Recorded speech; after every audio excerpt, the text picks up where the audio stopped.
Yes, it is Thursday night, and this is Tackle Shop Live.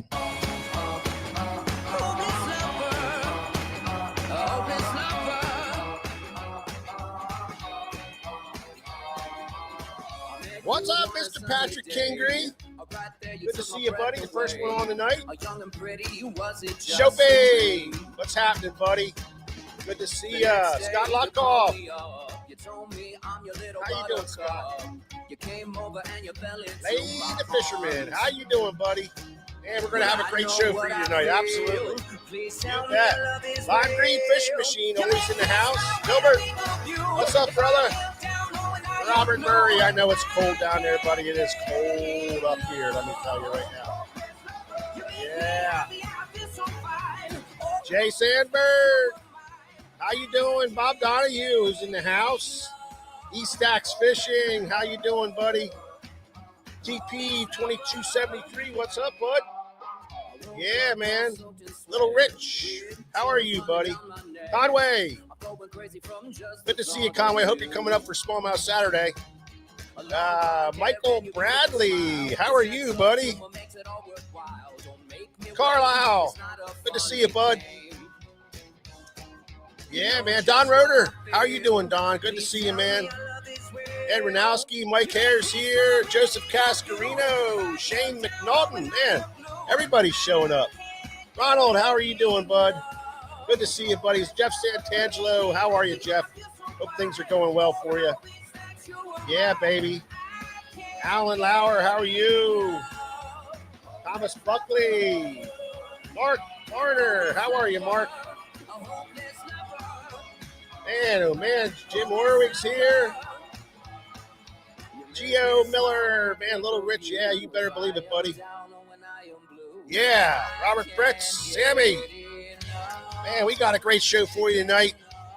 We are Tackle Shop Live. We come at you every Thursday night at 7 o'clock, and we absolutely love doing this. We love the show. We love everything about it. And I'm Mike Acord. This is George Acord. And behind the camera is cameraman Nick. And we are Tackle Shop Live, and we love doing this for you guys, talking tackle, talking technique, whatever else comes up. Man, as everybody knows, the cold has got a serious grip on us. It is freezing out, and it's everywhere. It's all across the country. You're not going to start bitching now, are you? No, I'm not, because, it's part of it.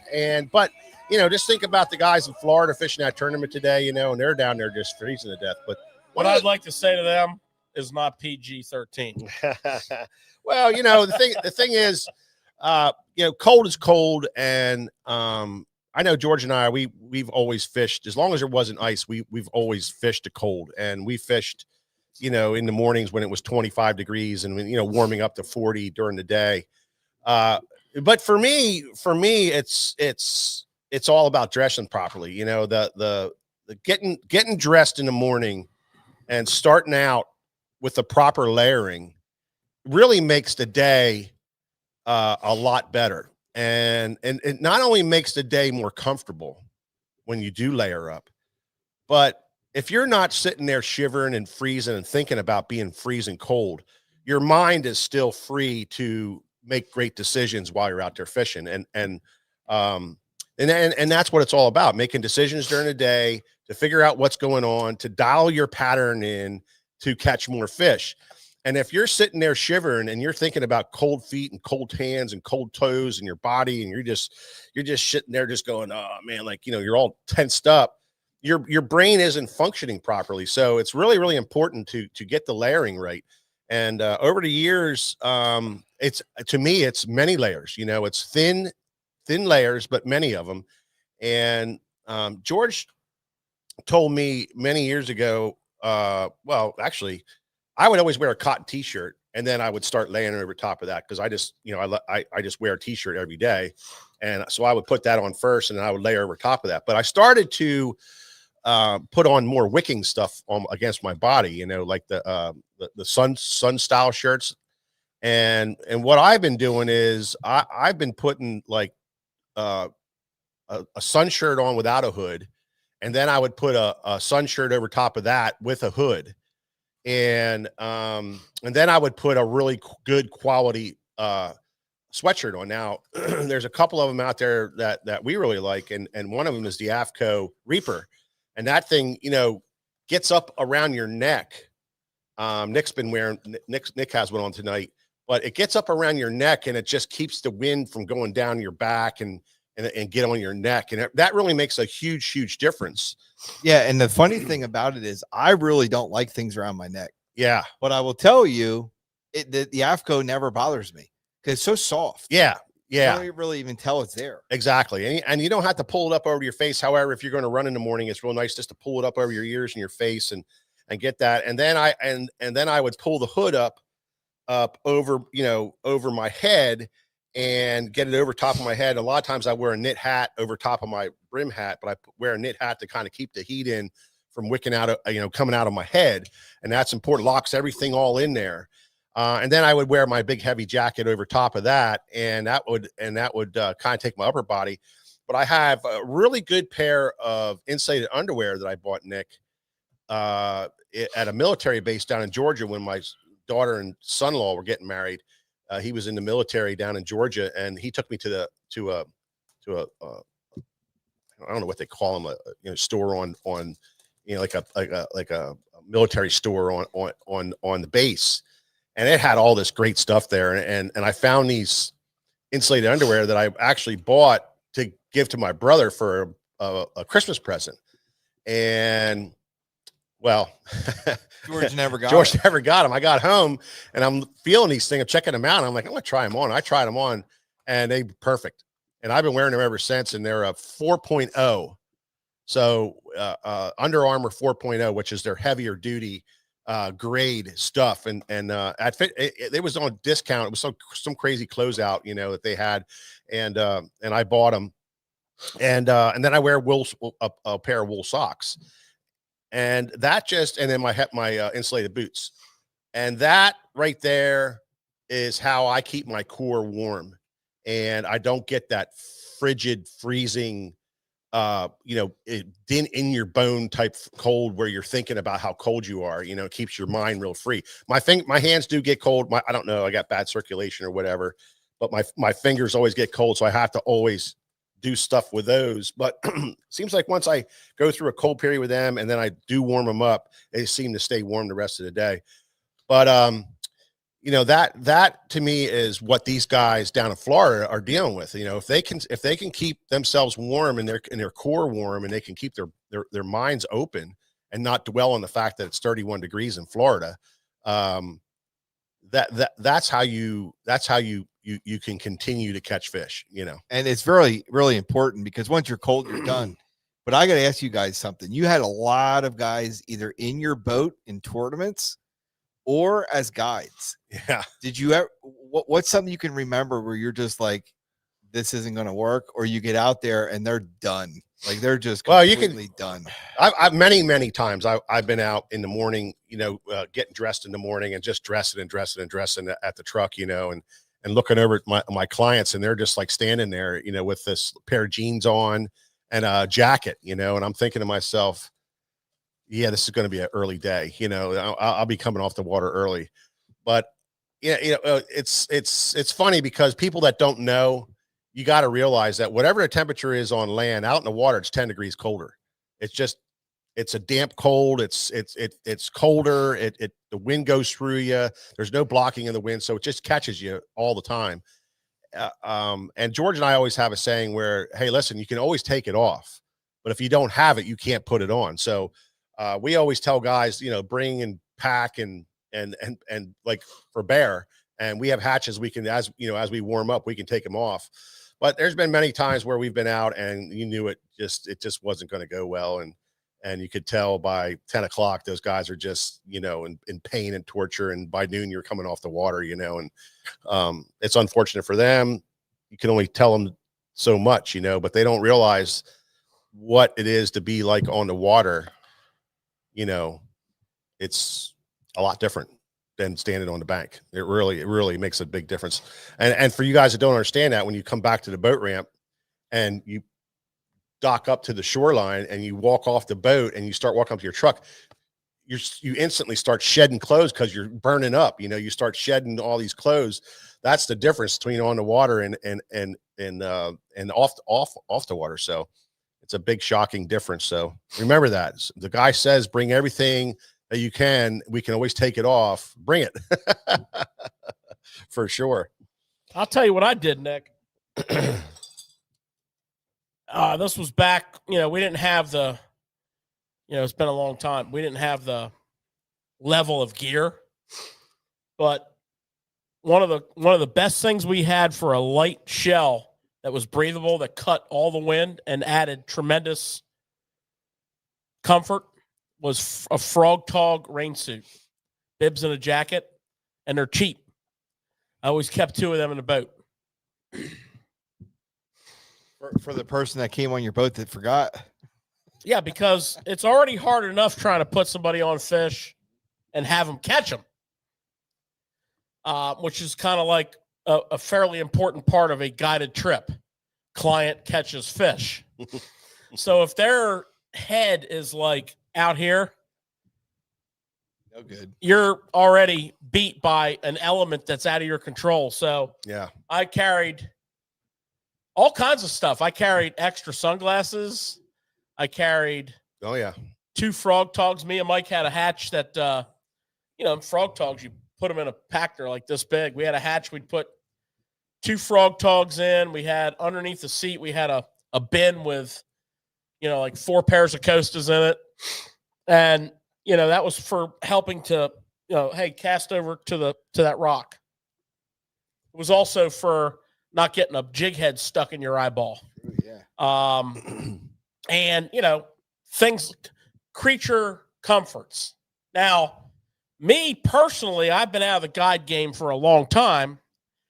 Now, if I was guiding today, and I say this to all my guide buddies, and I have a pile of good friends of mine that guide, and they're good. But they don't listen to me. They don't listen to Uncle George. If you're out on a miserable spring day or late winter and the fish are biting, but your client's hands are numb and they're uncomfortable, you're getting beat.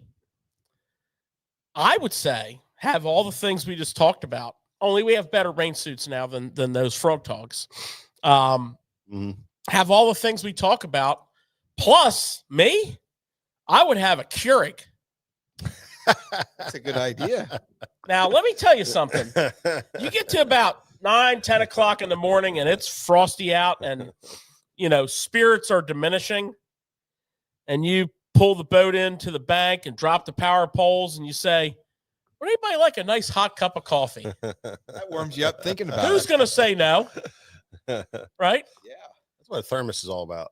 Whatever.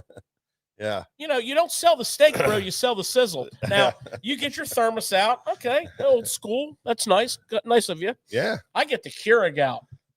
Yeah. You just the sound effects of it cooking. I mean, you're just brightening your spirits up. Yeah. Yeah, we got sugar packets next to the spike it over there, so we're good. You can carry them in your boat. If you're not a guide, you can carry them in your boat for a cold weather fishing trip. They have them that are operated off of Makita. Makita makes a Keurig. You can have an inverter in your boat. Yeah. I mean, most of us have enough battery power to power up a small town. Anymore, yeah. So that's it. But when you talk about the cold for these guys in Florida, let's not make any mistake about it. I watched the whole entire weigh-in. There was a half a dozen guys weighing in with shorts on. So I mean, I'm merciless when it comes to that. You know what's funny about something Mike said though? Every time I'd come back from a weigh-in, either early spring or late fall, you get the people that want to watch the weigh-in. And a lot of time it's our family if it's local. And they're over there, they're dressed in like their regular clothes, and we're all bundled up in all our Sims and everything else. And they're like, what do you mean? Your face is all red. You look like you're froze to death. Until my wife goes, hey, can you take me to a tournament? All right, here we go. We went. Oh, snap. She learned real quickly why, when you get off the lake, number one, you look like you were beat to death. Yeah.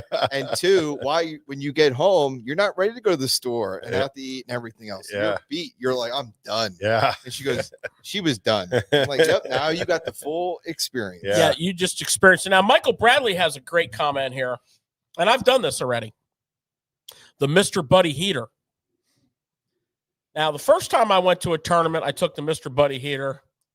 I was ridiculed heavily in the parking lot. You know, it was March, and that was a cold event. It was unbelievably cold. I mean, brutal. The spray coming off your motor was building icebergs up on your boat. You couldn't even trim your motor after a while. But it was cold.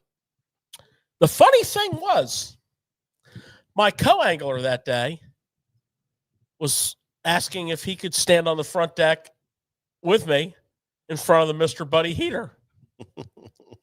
Now, I went industrial. I took the Mr. Buddy heater, I put it up on the front deck, and then between my seats, I put a milk crate with the tank off of my grill. So we weren't running out of gas. Mm-hmm.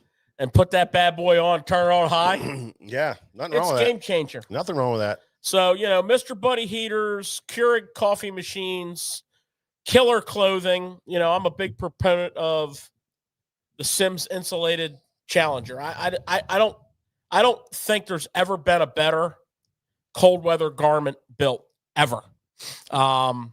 Yeah, that's a serious, and it's a game changer. Yeah. But man, you add in those niceties now, Mr. Buddy and a Keurig coffee maker. I mean, but you know, the cold guys, you have to when it comes to talking about fishing, you know, we use a term a lot in fishing where we say everything is relative. Mm-hmm. We say everything is relative. So if you're fishing in Florida, or if you're fishing in the South on a body of water that is stocked with Florida strain, F1s, you need to understand those fish react way different to extreme cold, which, you know, when Florida is 30 degrees in the morning, it's extreme cold. Yeah. That's an extreme condition. If you look at today's tournament, the Bass Open, you know, it was a struggle bus for quite a few anglers. You know, you always have your top guys. Okay, your top guys always figure something out. The fish there's always a way to catch those fish. Always. Yeah. But when you see those weights drop off, and, you know, we've talked about it a lot on Tackle Shop Live, guys, talking about cold fronts in different parts of the region. Now, this is like extreme. This is an Arctic blast that's affecting 75% of the United States. So this is like about as extreme as it gets. But, you know, when you look at Florida, like those fish, it's bad. I mean, they just don't play. So, you know, it's all relative. Now, up here, you know, if you can find open water, you know, you're fishing in 33-degree water temperature. If you drop back into, like, you know, the Carolina region, that it's so cold there, you know, those fish are reacting hardcore. So, you know, as a fisherman, you don't get to see this a lot. But, you know, over time, you develop techniques to get bit. And that's one of the things we're going to talk about tonight. We're going to talk about, like, you know, what hand grenade do you pull the pin on for these conditions? We're going to break some of that down here in a little bit. Yeah. Yeah. Well, I just wanted to talk a little bit about, you know, dressing properly and the cold and getting your, because we're, you know, the Northeast, we're kind of locked out of fishing right now. I mean, if you want to go fishing, you have to drill holes through the ice pretty much everywhere. Everything's locked up with ice. So we're kind of shut down to that point. For us to go fishing, we have to travel south for open water and get down there. But so when it does finally break loose, it's still going to be cold as hell. You're still going to be dealing with 30s in the mornings and that kind of stuff. So I just always want to push and just kind of remind people that, dressing and keeping yourself super warm and layering and doing the layering thing so that you're not, the issue isn't the cold. The issue is figuring out the fish, and figuring out that bite and making these adjustments to catch them, because you can catch them. There's no doubt about it. I mean, look at the guys who catch bass through the ice. They'll bite. They have to eat. At some point they got to eat. They can't go months without eating. So they got to eat. And if you present the bait to them and properly, you're going to catch some fish. So if you have that mental ability there and you're 100% sharp, then you can catch them. You can figure them out. I want to ask you guys something real quick. You guys have a lot of experience, and there's a lot of people listening or watching right now that don't have experience with this. It is cold everywhere you go right now. Yeah. And, a lot of people who are using their outboards to go out fishing. What are some things with your outboard, if anything, that you should be concerned about or do when it's this cold?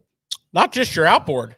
Yeah, whatever. Yeah, not just your outboard. If even if you keep your boat in a garage that's not heated, you should do these things, because it's I mean, this is like as extreme as it gets. So what you want to do when you pull your boat is, step 1, pull your drain plug. Step 2, trim your motor down. Okay. Step 3, pull your kill switch after you get your boat all tied down and cleaned up. It's been draining. Pull your kill switch and crank your motor 15, 20 times to force any residual water out of your water pump.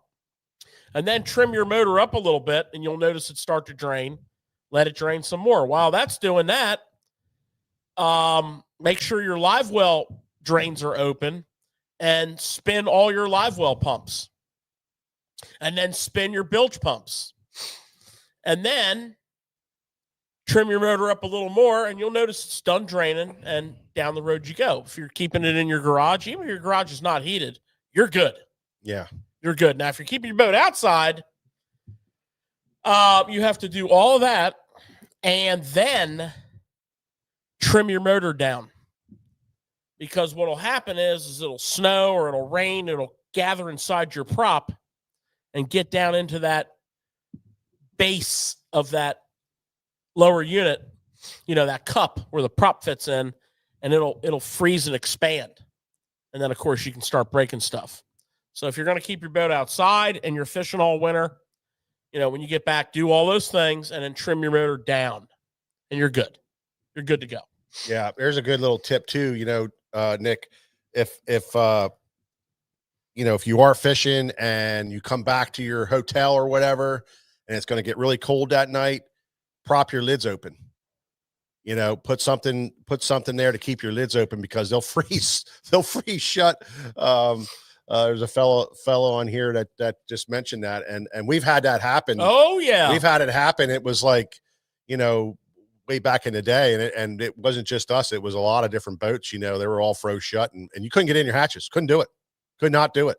So we've showed up at boat ramps where guys couldn't turn their motors because all the motors were all froze up. The linkage and everything was froze up. So in those situations, you can go to a car wash, and you can run some car wash water, because it's usually warmer, and it'll kind of thaw everything out that you can get your steering to work. But assuming there's a car wash close to your fishing location. Yeah, but it's something to think about. It's either that or they're talking about the boats freezing to the bunks. Oh yeah. I've seen trailers floating.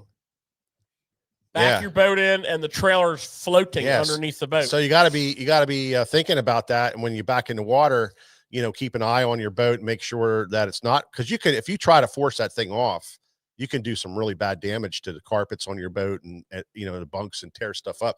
So you got to let it soak in the water for a little bit to have that thaw out, and it's a big problem. It's stuff you got to think about. Ice on the trailer, climbing in and out of your boat. Your your flat surfaces will get ice on them. You step on that, you can cause some serious damage that way, getting in and out of your boat. And walking down the docks are going to be frozen. There's going to be frost on them.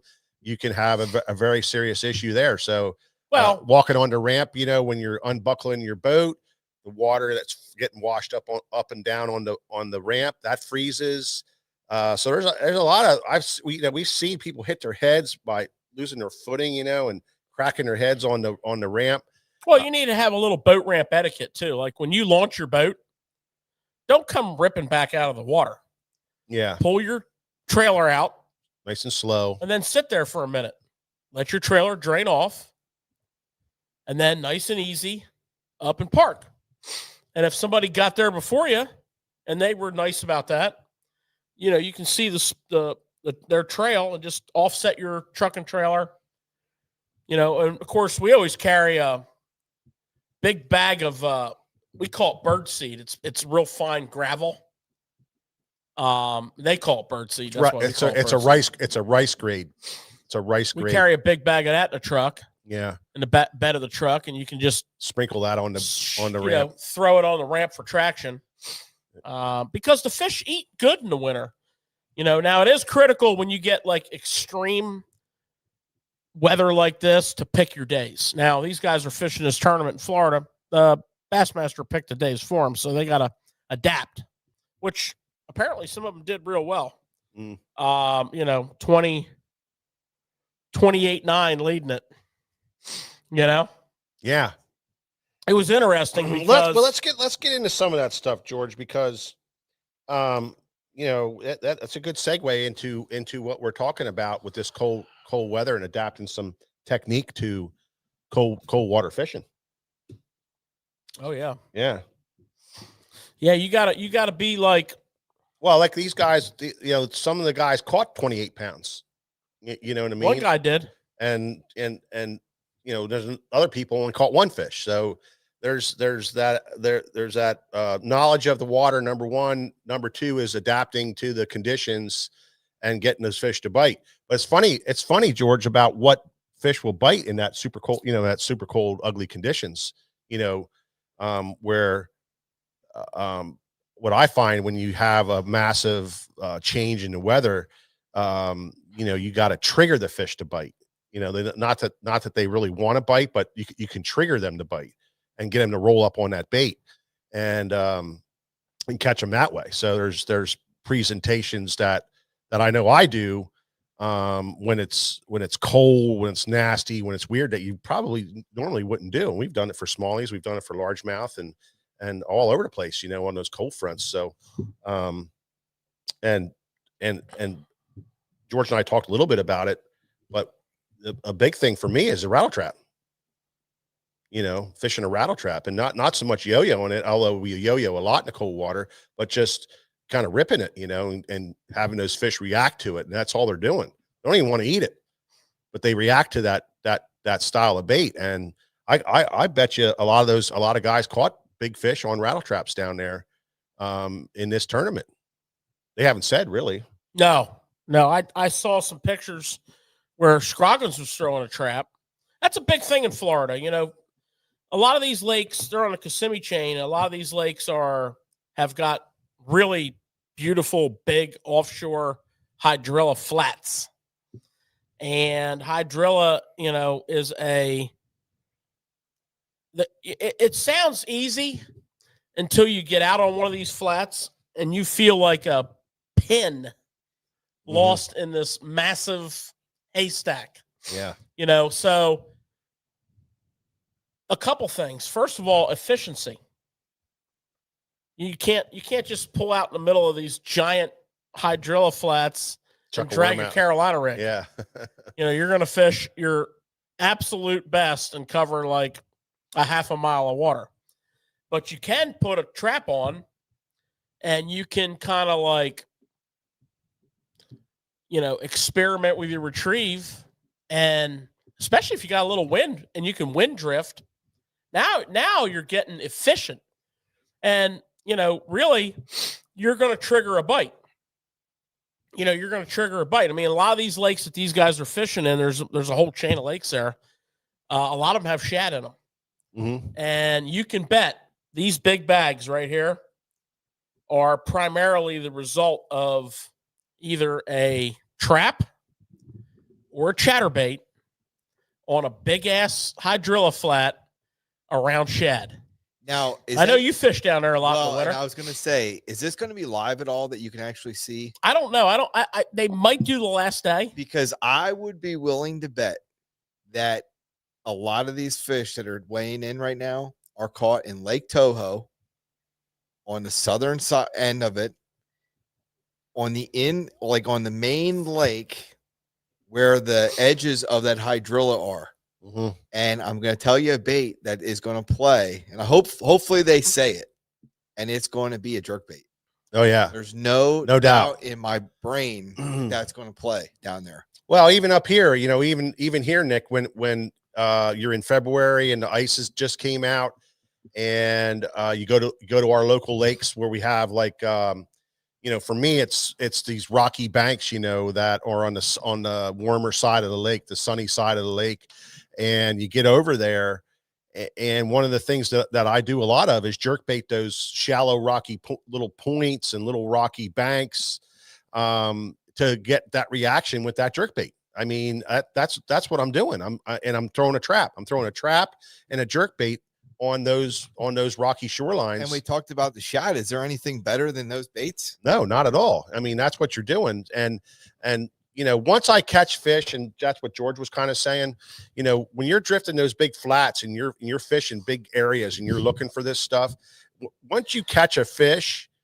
or even you're going along and you're finding out like little thicker spots of the grass bed or little bare spots of the grass, you can go through there with the rattle trap and really figure out a lot of stuff while you're drifting along. And then you can come back over it with your slower baits, and you can Carolina rig, because Carolina rigging in this time of year is a player. It's a huge player. And you can come back through and you can Carolina rig those hard spots or those little thicker grass bed spots that you found with the trap, and you just dropped the waypoint as you were drifting your line, finding your edges, like you were saying, finding those edges and figuring those edges out a little better, and then coming back through over top of them. That's, to me, is getting that reaction bite. And then while I'm doing that, figuring out the structure and figuring out how it's lays and the intricacies of that big flat. You can the last tournament that we watched, the MLF tournament, when they went way up in the air at Guntersville, and they went up in the air with that drone, and when the guy was fishing, you were like, well, he's just out in the middle of a bay fishing. But when that drone went up and you looked down, you were like, look at all those points, and look at all those little bare spots, and look at all that grass and those points and all that change in contour that is made there. And he's just fan casting over top of those areas, and he's getting into them, So that's what you're doing, and if you can't see it real good, with your electronics or whatever, you can feel it with a rattle trap. You can really dissect that and figure out. You're reeling along, everything's going good. You're ripping it out of the grass. All of a sudden, it's really hard to rip out. It's really thick. Oh, here's a thick spot. Okay, they were there, over here. Boom, I hit my waypoint. Kind of mark my thick spots. And I mean, we're gonna have 360 running. Yeah, we're gonna have forward facing and perspective. Well, we're gonna be looking at this grass. Not all of us have it. All these guys do. Yeah, I know, but not all of us have it. I'm not talking about us. I'm talking about these guys. Well, and you can talk about them guys all you want, but there's a lot of us that don't have it or understand it. Well, I mean, we're talking about this fishing in Florida, because there's nowhere else in the country right now that you're going to be on hydrilla flats doing any of this. So Guntersville. Well, maybe that's not what they were doing. Maybe not this morning. Well, There's 15 there. Yeah. Well, we'll find out, because the pros are about to go there. But the thing about the trap and the chatterbait, and the reason, now, a couple of these fish were probably sight fish. Okay, let's just get that out of the way.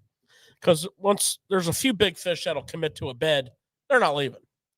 But the thing about that trap particularly, and the chatterbait, I mean, they're the two greatest baits you could possibly throw under these circumstances in Florida. But the thing about the trap and the chatterbait is you're getting that reaction bite. And once you get that little retrieve dialed in, and once you get your color on your trap dialed in, and once you get your trailer on your chatterbait dialed in, you know, you gotta like,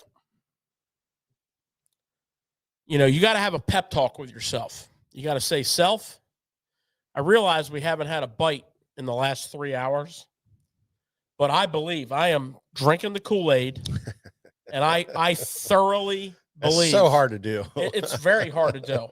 But you know, yeah. in this scenario, you know, you're fishing a big time tournament where every second counts. I mean, one bad day is not acceptable if you're fishing them to qualify for the elite qualifiers. Mm-hmm. So you have to have that pep talk with yourself. Well, if it's me, you, and Nick in the boat, and I don't want anything more in my life than to just completely emasculate you two guys with my fantastic catches, right? And you guys want the same for me. Yeah. You guys relish when you're pounding me and I'm not catching any fish. Yeah. You're just like, this is great, man. What are you doing wrong back there? Maybe you got the wrong size line on your reel. Maybe your jig head's not the same weight as ours. Whatever. Yeah. And I get it. I would be kicking you in the gutter too. Yeah.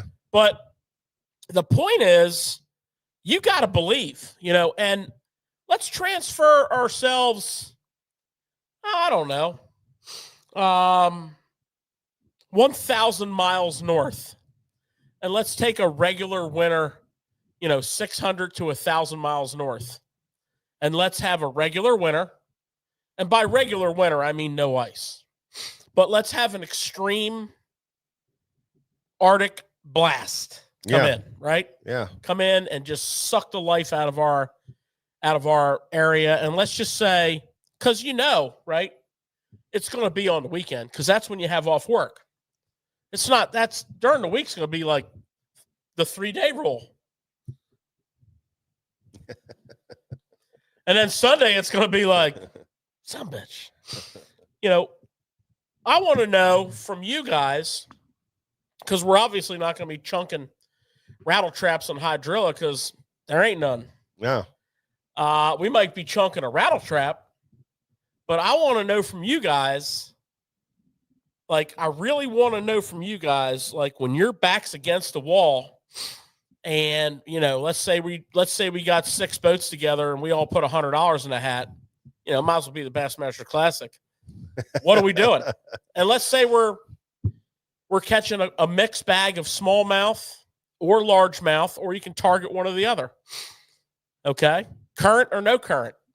I mean, what is the game plan for, you know, Mike Acord? What is the game plan for cameraman Nick?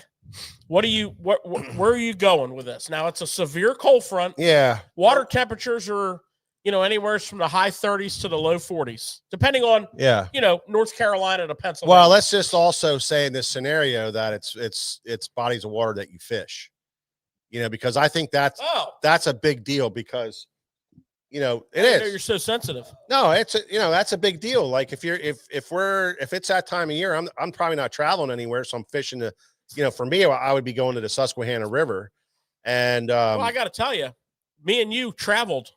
I know. During one of the worst cold fronts since this one. Yeah. Because that's when we could go. Yeah. And we caught like 1 fish in 3 days. Yeah. But we figured it out then. But we did the very last day. So, you know, I'm gonna go with what I said, but not someplace that you know. It might be someplace you know, but it might not be. Yeah, well, I might transport you there. It doesn't matter. I mean, if wherever you're going, and you're looking for their fish, and you're looking for wintering holes and wintering spots. First of all, looking at your map, you look at your map and you try to figure out the areas where the fish are going to be holding, and you go there, and then you start looking for bait, and you know, I'm going to throw a jerk bait just to cover water. I'm going to throw a jerk bait around and cover some water. And hopefully find some bait on channel drop, you know, channel edge, a channel drop edge. Now you're cooking. On a main lake with a point nearby, you know, heading back into an arm. And I'm going to throw a jerk bait until I try to get a bite or see something I really like or see fish or something. And then it allows you to keep moving. Yeah, it allows you to keep moving and bouncing around. And I'm going to bounce a lot of those spots till I see something really, really good. And they're not biting my jerk bait. Then I'm going to stop and I'm going to say, okay, let's slow it down a little bit. Let me get my chatterbait out, and then I'll roll back through with a chatterbait, or let me get something else out that I could fish. A lot of times, if I'm fishing largemouth, you bust out a jig, a finesse style jig, and then you start bouncing the bottom. But the big thing is to look for those areas on your map and get familiarize yourself with the lake, figure out where you think the wintering areas are, and go fish those areas and look for bait and concentrate on those areas. And hope to God they bite a jerk bait. I don't mind the jerk bait. Hope to God they bite on a jerk bait. But keep in mind, it's a supreme cold front. Yeah. So I don't mind the jerk bait. Matter of fact, I like the jerk bait. Yeah. And of course, I'm all about slow rolling and yo-yo and a lipless. But when you have those shockers, you're going to need to rely on finesse. So I'm going to bring up some finesse stuff. Okay. Now, my first one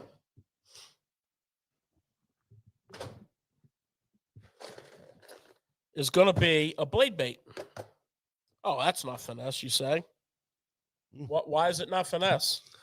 Can somebody out there tell me why a blade bait's not finesse?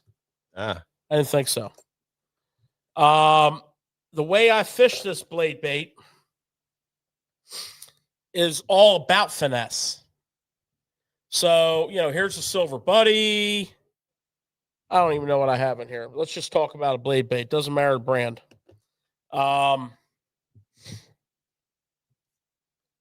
This is a drop bait, so it falls.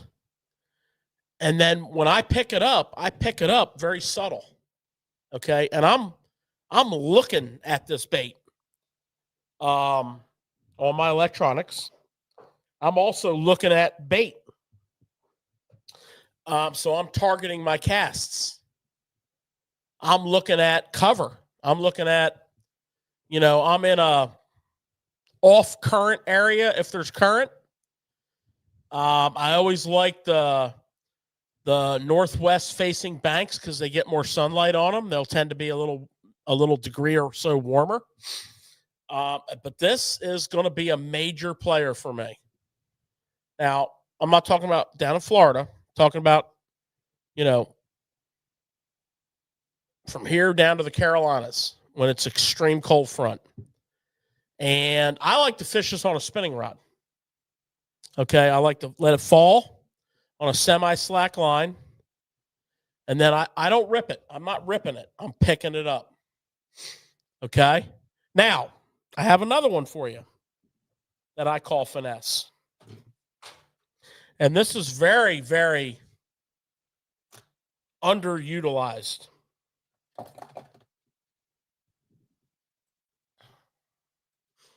Let me dig it out of here. Jig and spoon. So I'm a big fan of a 3/4 ounce or a, 1 ounce. I'm usually 3/4, 7/8. Jig and spoon. Now I do fish my jig and spoon with a swivel. So I'll put a split ring in here. I don't think I have one rigged up with the swivel here. I put a split ring on here, and then I put a swivel on that split ring. And I like a ball bearing swivel. And then I tie to that. These cause tremendous line twist. But you can get over top of, because a lot of times when you have these extreme conditions, you'll find that bait at a certain level.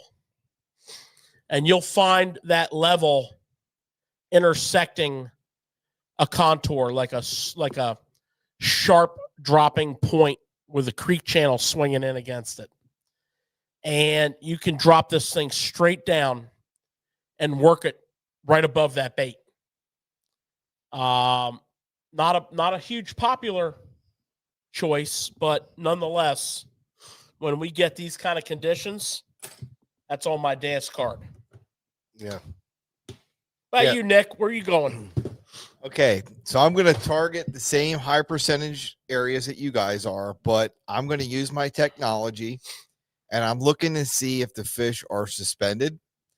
If they are, or there's a lot of bait fish that I can see, I'm using either a jerk bait, like Mike said, or a glide bait, because I think that's another good bait that they'll go for if they're in that mood. Now, if I don't see any fish suspended or bait fish, that's telling me the fish are on the bottom and I can't see them. Now I'm going to use the silver buddy like you brought out. I'm going to have a TRD tied on and just dragging that real slow, or a jig. And that's pretty much the basics I'm going with. Yeah. Well, somewhere there you should have them covered. Yeah. You know, when it's extreme like this, I too like a jig, and I like a micro jig. So I have a sample here, an example here of a little micro finesse jig, football. And I'm going to drag. I have just a little creature on there. I have a little missile micro D-bomb. And when I drag that, you know, I come in contact with the bottom and I can just rock that up like that. So very, very purposeful, very thorough picking apart of that area. The micro jig, very, very good for these tough conditions. Another one is a small tube. And when I say small, I mean small. You know, this is the llama tube from Zman. And, you know, this is the tube that will catch giant fish in those kind of conditions. Now, if you don't have the llama tube, just go to like a little 2.5 inch, you know, whatever your favorite brand is, but don't go any bigger than that. You know, I like this because it's a small, slender profile, right? And I have this rigged up a little different. You know, the llama tube, most guys are going to fish that exposed hook. Okay. I just don't, when it's these kind of conditions, you got to get down there on the bottom and you got to paint rocks. You got to drag through and over every piece. I want to drag up to something and then just sit there and just rock this thing and just shake it. I'm going into like extreme, you're going to eat this mode. Yeah, they're not chasing everything around. So I just take a TRD head, and you'll notice I have a weed guard here.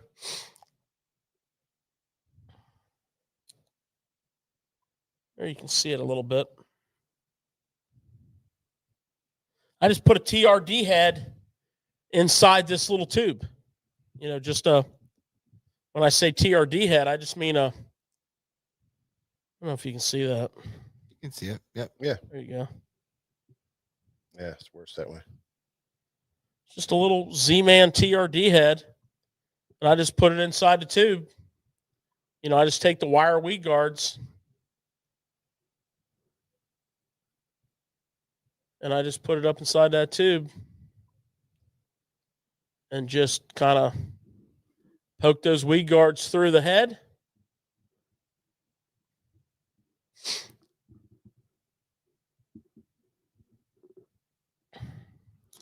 Just be patient. Take a second. Rig it right.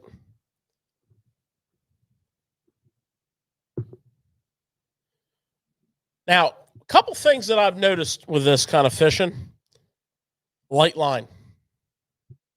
So a lot of times I'm going to drag this on a 6-pound leader. Again, these are extreme cold front conditions. You know, up here, the water might be in the mid to low 30s. You know, if I go a little bit south of here, the water might be like 42, which is the same as the mid to low 30s here. And it got there. It dropped there. So these fish are reacting to it. You have to put yourself in the right frame of mind here. We're dealing with like the worst thing that happened. And this is a game changer. Now I can get in that cover. I can drag that thing along. I have the utmost of confidence in that. And I have the utmost of confidence in that. And I will die on that hill with that silver buddy.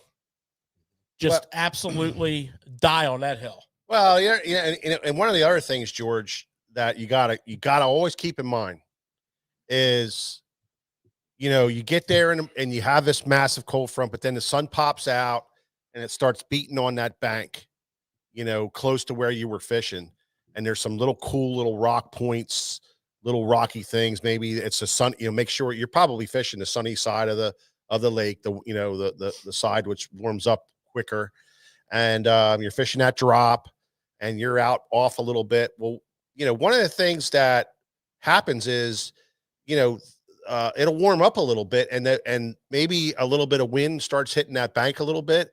I always like to go right in on those rocky points and make sure I fish those rocky points 11 o'clock, 12 o'clock, 1 o'clock. Oh, absolutely. I mean, how many times has that happened where, an hour before you go back in, you whack, 2 or 3 really good quality fish that moved up, is feeding on those shad that went shallow, and they bam, bam, bam, bam, bam. So, that happens a lot in those types of conditions where they're out. You got to pick them off down, on the bottom, like you were saying, or you're fishing your jigs, your spoons, or you're fishing your little jigs and you're dragging them around. But then you start feeling that heat come on just a little bit, and sometimes that's enough just to draw some fish up on that bank. And Mike, to your point, there could be days where you don't get a bite until that happens. Exactly. You see it all the time. Definitely. Exactly. Today in this tournament in Florida. Yeah. Those guys, a lot of them with the big weights. The one young man had, he's top 10 or 12. He said, I didn't have a fish at noon until noon. Think about that. Yeah. What is his weight then? I want to say he has like 15 pounds or 16 pounds. That happens if you pay attention to even the elites. Yeah. And even talking to Greg and stuff like that, a lot of times these guys don't have their bags till later in the day. Yeah. And it amazes me because most tournament fishermen panic way before then. Yeah. And they're running all around the lake, and they're these guys know that a lot of these fish aren't going to turn on, and they got bite windows. Yeah. Well, that's 100% true. Yeah. So that brings like one of the most important lures to play, and that lure is called confidence. Oh, and you can't buy it here at Susquehanna Fishing Tackle. No. We can help you with it. Yeah. But you really can't buy it. Yeah. And so that is the knowledge to know that. It is the knowledge to know that. It's a knowledge to try it. And it's to try being all in on that. Yeah, but honestly, George, how many times have we done that? We went there, we fished deep, and we might have caught 1 or 2 deep that way. Over and over. But then it's like, you can tell, man, I got to go to the bank, and you go to the bank and you run those key areas where the channel swing comes in. You got some rock in there. You got maybe the sun's beating on a little bit, and it's a little it's still cold as hell, but that heat is getting on those rocks a little bit. And all it takes is some of those shad to get pushed in there, and those fish just, they get excited, and it's like an opportunity for them to push them up against the bank. Or insects become activated. Yeah. How many times are you fishing on a sun-beaten bank on a miserable cold front, and like 10, 11 o'clock in the morning, there's bugs crawling on your face because they're starting to come out of the mud. Yeah. The caddis flies. Those bass that happens will in February. Absolutely gorge on them. Yeah. And that's when baits like that little tube. TRD. A TRD, that little tube. Yeah. Hair jig. And it has to, black hair jig. Whoa. Because a hair jig, Calling an Omaha here. You mean like that? Yeah. Yeah. So this is on my pull the pin and throw the hand grenade list. This is number 3. And this is a black bucktail hair jig. Yeah. Not a marabou, a bucktail. Now, you might throw marabou, you might throw bear hair, you might throw craft hair, bucktail. And most of the time, it's being fished like that. No trailer. But I would like to point one thing out, guys. Sometimes when you get in these extreme conditions, and I keep using the word extreme because I'm relating this whole show to the Arctic insult that has been dumped on us this week. Yeah. Right? So we're dealing with this week in America. Yeah. And once in a while, scent matters. Like, you can use a scent and scent your bait heavily. But when it comes to the hair jig, we used to have a guy that worked here, and he was lethal in the brutal winter conditions with just a little bit of scent. He was a max scent guy, and he was a flatworm on a hair jig guy. Flatworm, hair jig, but you got to bite it back. So you want it, when it's all said and done, you want it about like that. If that, maybe even a little less. Yeah. Now you got that max scent, which if you have not fished max scent, come out into the light. Yeah. Okay. David Brown, Bang Crawl. That's Sign old up school. for, internet and come out into the light. Yeah. This stuff catches fish in cold conditions. How much do you rely on scent, Nick, this time of year? I mean, it's hard to beat max scent. Yeah. I really do like that, and I'll use that as much as I possibly can. Yeah.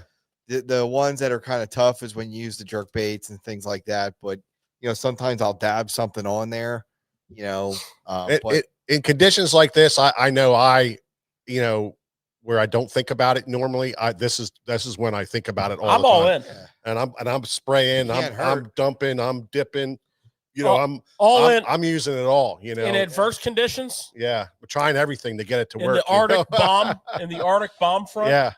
I mean, we're gonna have a buffet set up. Yeah. We're gonna have max scent. Yeah. We're gonna have smelly jelly. We're chumming. Yeah. I mean, we're going with the stick. We're going with the spray. We're doing it all, Absolutely. But, because I think that's an advantage that you don't want to leave it off the table. And don't let me forget, I want to give you a tip that I heard this week that I think is groundbreaking. Oh. When it comes to scent. And I might as well just say it right now. Yeah. So I heard a tip this week that if you're fishing for a smallmouth, now I only heard this for smallmouth, it could be for largemouth, and the smallmouth is on the bed. Oh. And you have a bass that's already in your live well. Take your lure and rub it on the anus of now, Nick, the bass. This is a family program, or that area. I mean, whatever you're doing Get back that there, scent on the lure, and if you flip it into that bedded bass, they're going to eat it immediately. I would like to see. Oh yeah. Now, were you reading this on No, you want to know who said was this on BassPorn.com? FarmersOnly.com or this what? This was somebody that was here at the show already. A pro? You could call him like a local area region pro in New York now. Oh, which is Smallmouth Crush. Okay. Now we're starting to unveil that onion a little bit. I mean, he is ahead of the curve. He is He's outside the box thinker there. He is ahead of the curve on revolutionary. Techniques like that. I mean, that seems a little aggressive. I'll try it. I mean, back there. Why is all Nick's fish so red on the bottom? What's going on? Yeah. Henry Churchill says it's a wink of the week. Hey, no, but you know what? I do have a wink of the week that we've kind of forgotten. We talked about jerkbait, although we talked about this lots of times. In the circumstances in which you presented us, George, I don't think you can work that jerkbait slow enough. Oh, henceforth the term dead sticking. Right. And if I may, when you get the extreme, the in my opinion, your jerkbait needs to do one of two things. It needs to perfectly suspend, or it needs to very, very slowly sink. Mm-hmm. It cannot rise up. So you better have, because I got news flash for you. If you don't test it by the side of the boat, you don't know. Yeah. Okay. Yeah. So I still can't get over this whole freaking bass thing you're talking about here, Nick. This is kind of crazy. Yeah. You can ask your buddy Epic Eric. He was there too. Yeah. Well, and I don't doubt any of that, but I just don't know that on a family friendly show like this, if you should be like, hey, a little bit of controversy doesn't hurt. Essentially, manipulating a bass into whatever's going to happen. Like next. I said, everybody's going to look at my smallmouth now. Why are they red underneath? Yeah. They're just Nick's fish. Don't worry about it. Yeah. They were manipulated. Yeah, Nick's abusing all his bass out there. Oh man. Okay, so we're going to reserve that for another discussion, perhaps. Yeah, perhaps we could get but it's funny how fast. Hold on. Perhaps we could get Smallmouth Crush and Epic Eric to pop in for 10 minutes to talk about this technique. But I mean, it makes sense. Yeah. It sounds legitimate. I mean, it's not really legitimate, but it sounds. Now, I will say he does fish the St. Lawrence, and up there, a lot of things work. Yeah. Yeah. But I believe him. Yeah, whatever. I guess it's a hormone thing, huh? That's what they were saying. Yeah, I guess it's a hormone thing. Yeah. Who was I watching the other day that was downplaying line test? And you know what? In a lot of cases, I'm good with that. Like, I think we give way too much credit to line test in a lot of cases. But I would like to say, when it comes to the epic bomb cold fronts that we're experiencing now, and you're in that finesse mode, I will say 6-pound test is a player. For which techniques, George? All the jig type baits. Okay. The tube, the hair jig, the micro jig, everything that's on that spinning rod, a 6-pound leader. I'm telling you right now, it's a game changer in clear, super cold water. So you say leader. That leads me to something. This cold is crazy that we got. Are you using a leader, or are you going straight fluoro because of the ice? You're kind of damned if you do and damned if you don't. There's things you can do to minimize it, but you can't eliminate the problems. You're going to have problems with straight fluoro. You're going to have problems with braid. I do use a lot of line dressing, and that's okay, but it's just nothing really solves it totally. I mean, you will get to the point where you have to stop fishing. I know Mike and I believe it was last winter, when we pretty much our last trip of the winter, we literally ran out of rods. I mean, they were all completely frozen, and it got colder as the day went on. So nothing was thawing out. We pretty much had like 6 completely frozen up, useless rods on the front deck of the boat. And that was using every technique we know of. For most of it, Nick, though, without it being like ultra freezing, and I'm just talking like, for me, wintertime fish, I always have one rod with straight 6-pound fluorocarbon, and that's usually my hair jig rod or my little small bitty bait rod, that I like. And I think, the ice doesn't form on it near as bad, it doesn't get stiff. Like braid will get, like, the water gets absorbed into the braid, the braiding of it, and then that freezes a lot quicker, and it seems to get a lot stiffer quicker. Whereas fluorocarbon doesn't do it. But they, and you can even go one step further by spraying the silicone on each guide. Although I either forget mine or I can't find it or something. You never have it. but once it gets 20 and below, that's where it doesn't matter. It doesn't even matter. And what it does is, it screws your line up.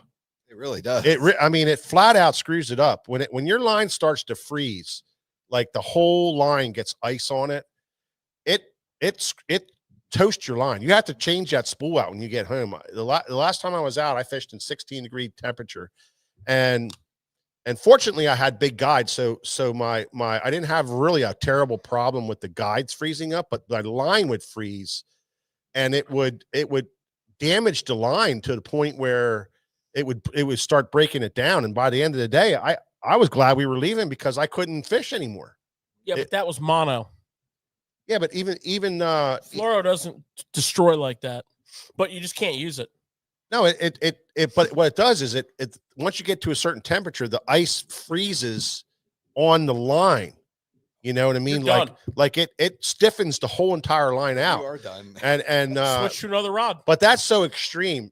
That's so extreme that only happens every once in a while. But braid even in 30-degree temperature gets a lot stiffer quicker because it's almost like that water gets in those braids and it holds more water in it. And that's why I like my 6-pound fluorocarbon. I think you can, at 30 degrees, at 25 degrees to 30 degrees to 32 area there, that you can at least still fish, without having massive problems. Hey, did you hear Conway? We got a new lure scent coming out called Bassmaster. So there you go. I know. We're in. I'll leave it to Conway. I saw that. Oh, that's great stuff. All right. Hey, and to you, George, one of the guys did search on your website, on your site, confidence, and 16 baits came up. So there you go. there they are. I love it. Buy them all, boys. Buy them all. All right. So, that's some great tips there with that, that cold water, cold weather, style of fishing. And I think if you follow that closely, that's going to be a pretty big deal. Well, one of the things, Mike, and George should chime in on this too, but he always talks about the 3-day rule. And, that's a major factor. And I was going to say, this tournament that they're having in Florida right now, did you guys get to see where they're at with the 3-day rule?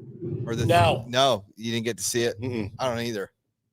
I think they're starting on a little bit of a warming trend now. Yeah. I think today was like day 1 of it. Because in practice, those guys were dying. It should get a little better then. Oh yeah, I think it will. What you got going on here, George?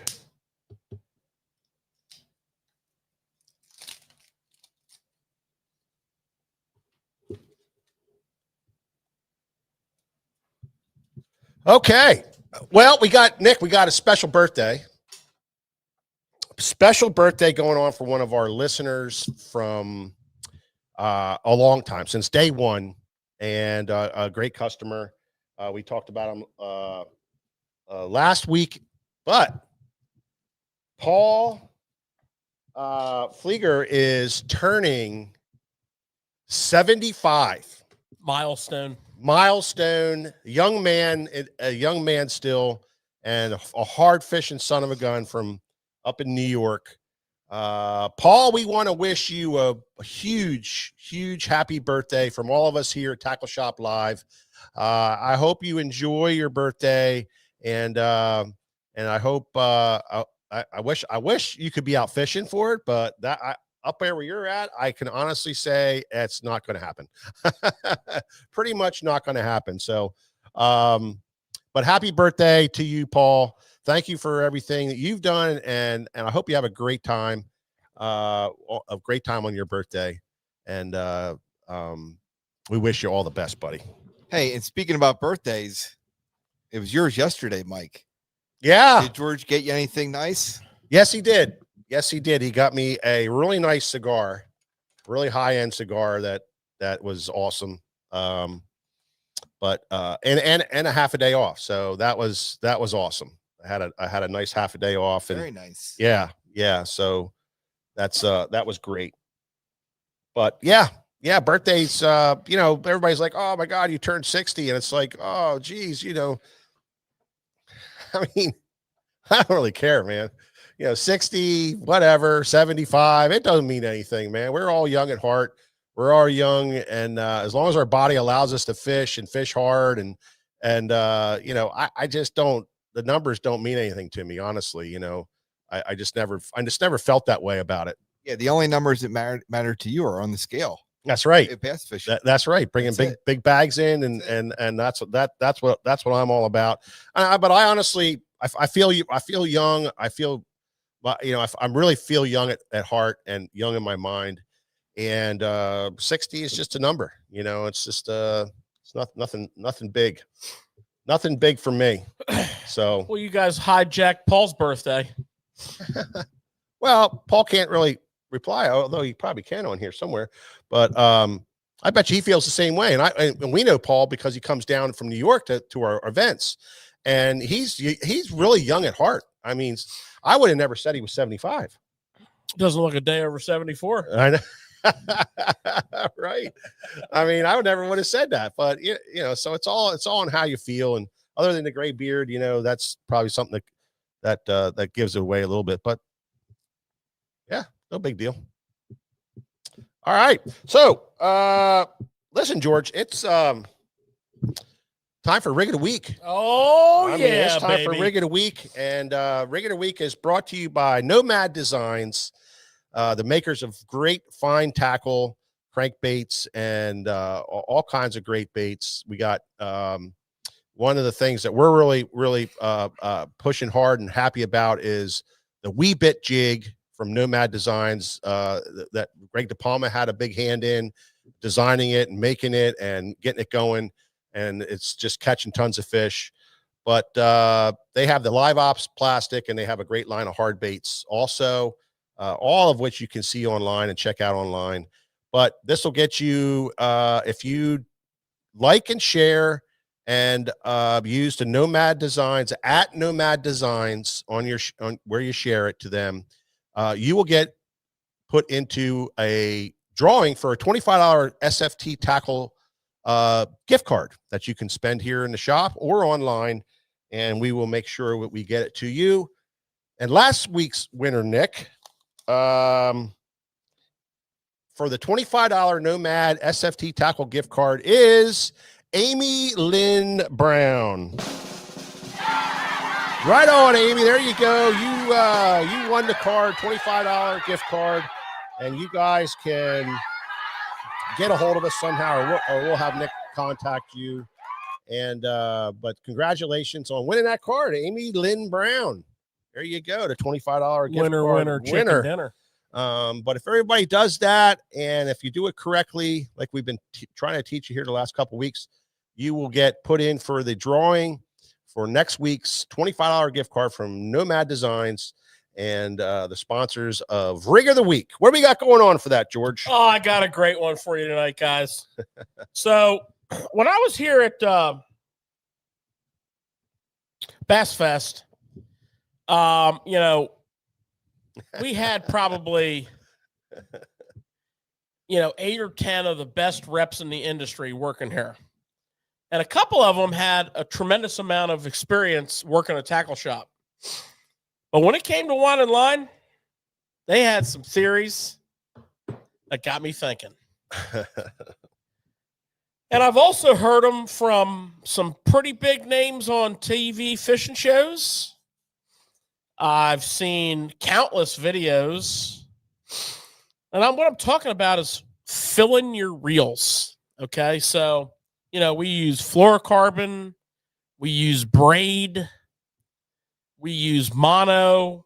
We spend a lot of money on our line. I mean, this is the time of the year in here where we sell an astronomical amount of 600 and 1,000-yard spools of high-end fluorocarbon.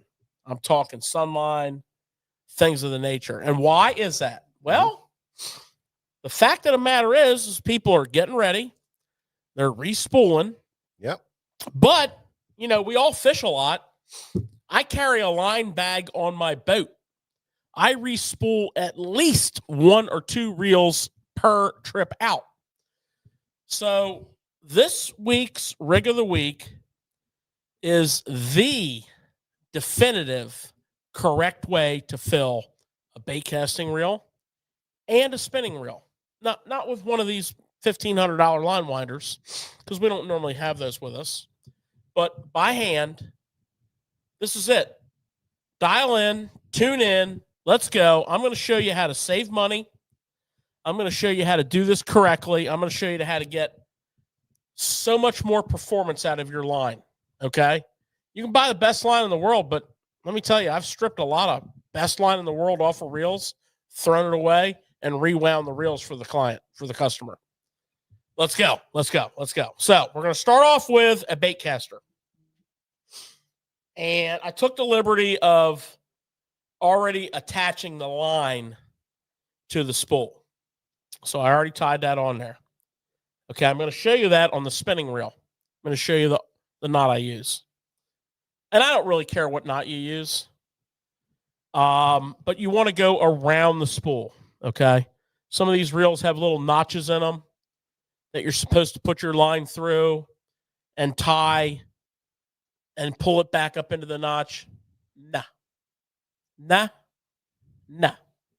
We tie around the spool. Now, this Baitcaster, it's very important to understand this, because what got me thinking about this was the bait that we had, and I'm talking industry veterans here. I was winding lines on the machine, and they're like, oh, you're not taking the line off the bottom of the spool? Oh, you're not taking the line off the top of the spool? It doesn't matter. On a Baitcaster, nope. It doesn't matter. Allow me to demonstrate. Now, if you have somebody that can help you, then you can put a pencil through the spool. Now, what I do in my boat is where I wind most of my line. I keep my line bag in my boat, and I wind my line in my boat. And I have a little, I don't know what you call it, maybe a bucket or something like that, a little container. And I put the spool in there, and the spool revolves. If the spool is revolving, that means the line is coming straight off the spool. Straight line, 0 twists. Please flip it over.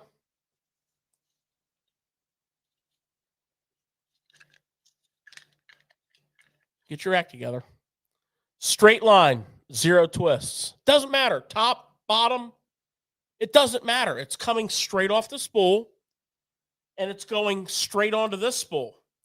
When you turn the handle of a Baitcaster, what happens? The spool spins. Okay? So now we are in a direct alignment. So whether it's coming off the bottom of the spool or the top of the spool, it's the same. There's no difference. And what I like to do, and again, normally I'm doing this by myself. I have the spool laying on the floor of the boat in my bucket, which is actually more like a Tupperware container, so that it revolves. And you'll notice, and this is important, I only go through the bottom guide.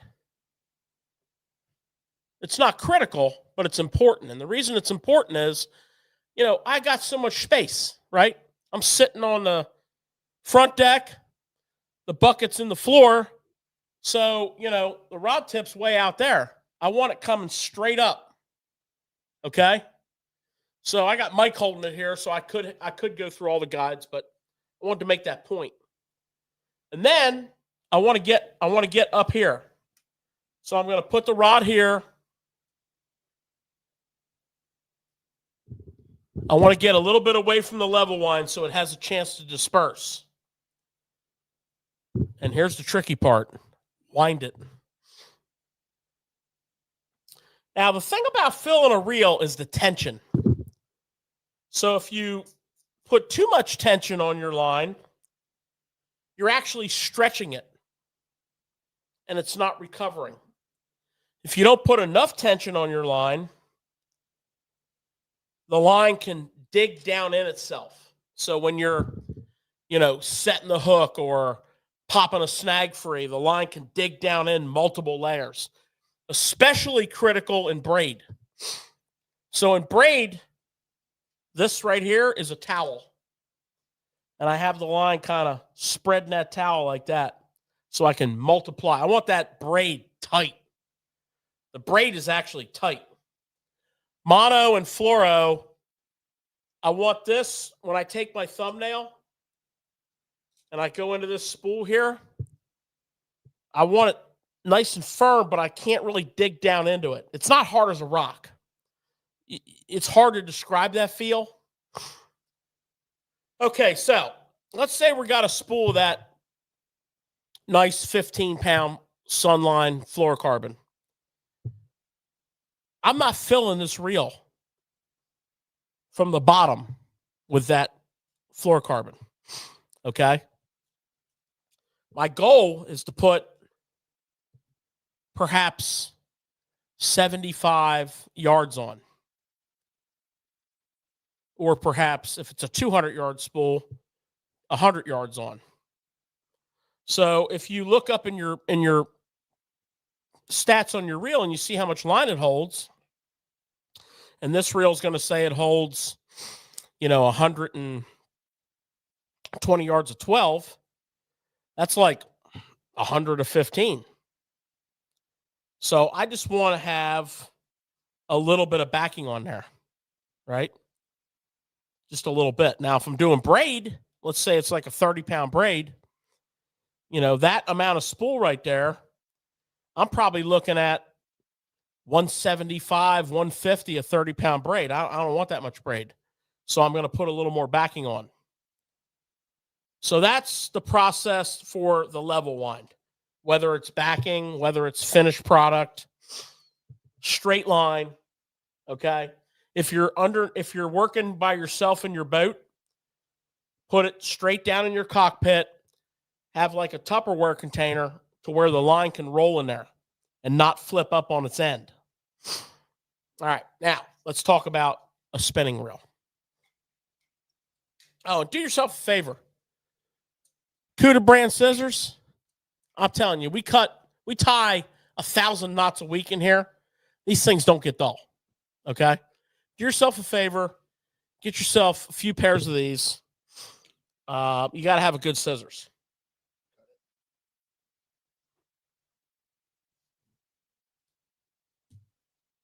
All right, now, spinning reel, totally different ball game.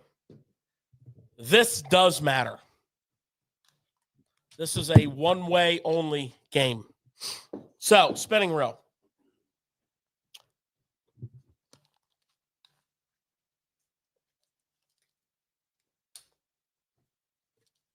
So my spool revolves in a clockwise fashion. This line roller is spinning in the same direction as a clock. Okay? So it's twisting the line this way. So I want to twist the line coming off of here this way. So this twist comes up like this and gets canceled out by this twist going on here like this. And here's what I mean by that. This right here has to be flat, and the line has to come off of this spool counterclockwise. See this here? This is clockwise. So you got to flip it. Counterclockwise. Counterclockwise. Okay?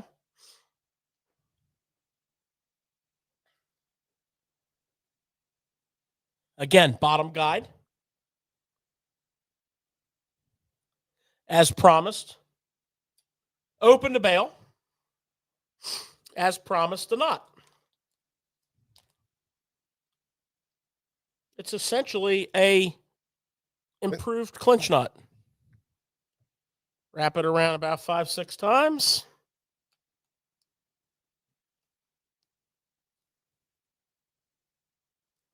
Put it through the bottom hole. Bring it back up through the top hole. And cinch it down. Nice and tight. Now the line's attached to your spool. Now here's the deal.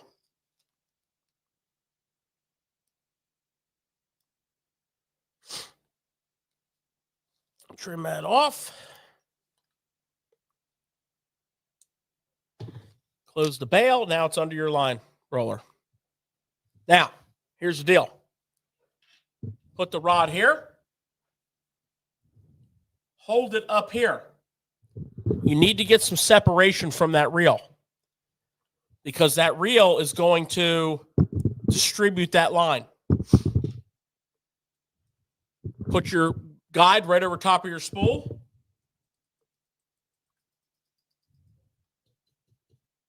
Counterclockwise. Now, let's talk about this as a backing. Okay, again, if I'm going to fill this with braid, I'm going to do my calculations. So let's say I want like, sorry, it's jumping off there. It's 12-pound test.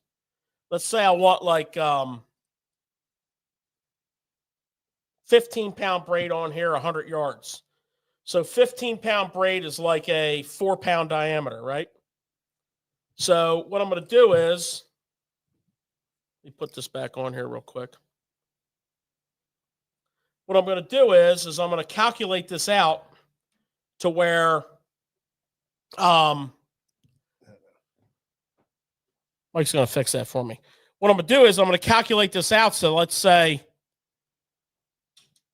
15-pound braid has like a 4-pound diameter. You know, that spool's going to hold 200 yards of 4. I'm going to fill it halfway with backing. Splice it in. You got to have that on super tight. Okay? So you're going to use that towel.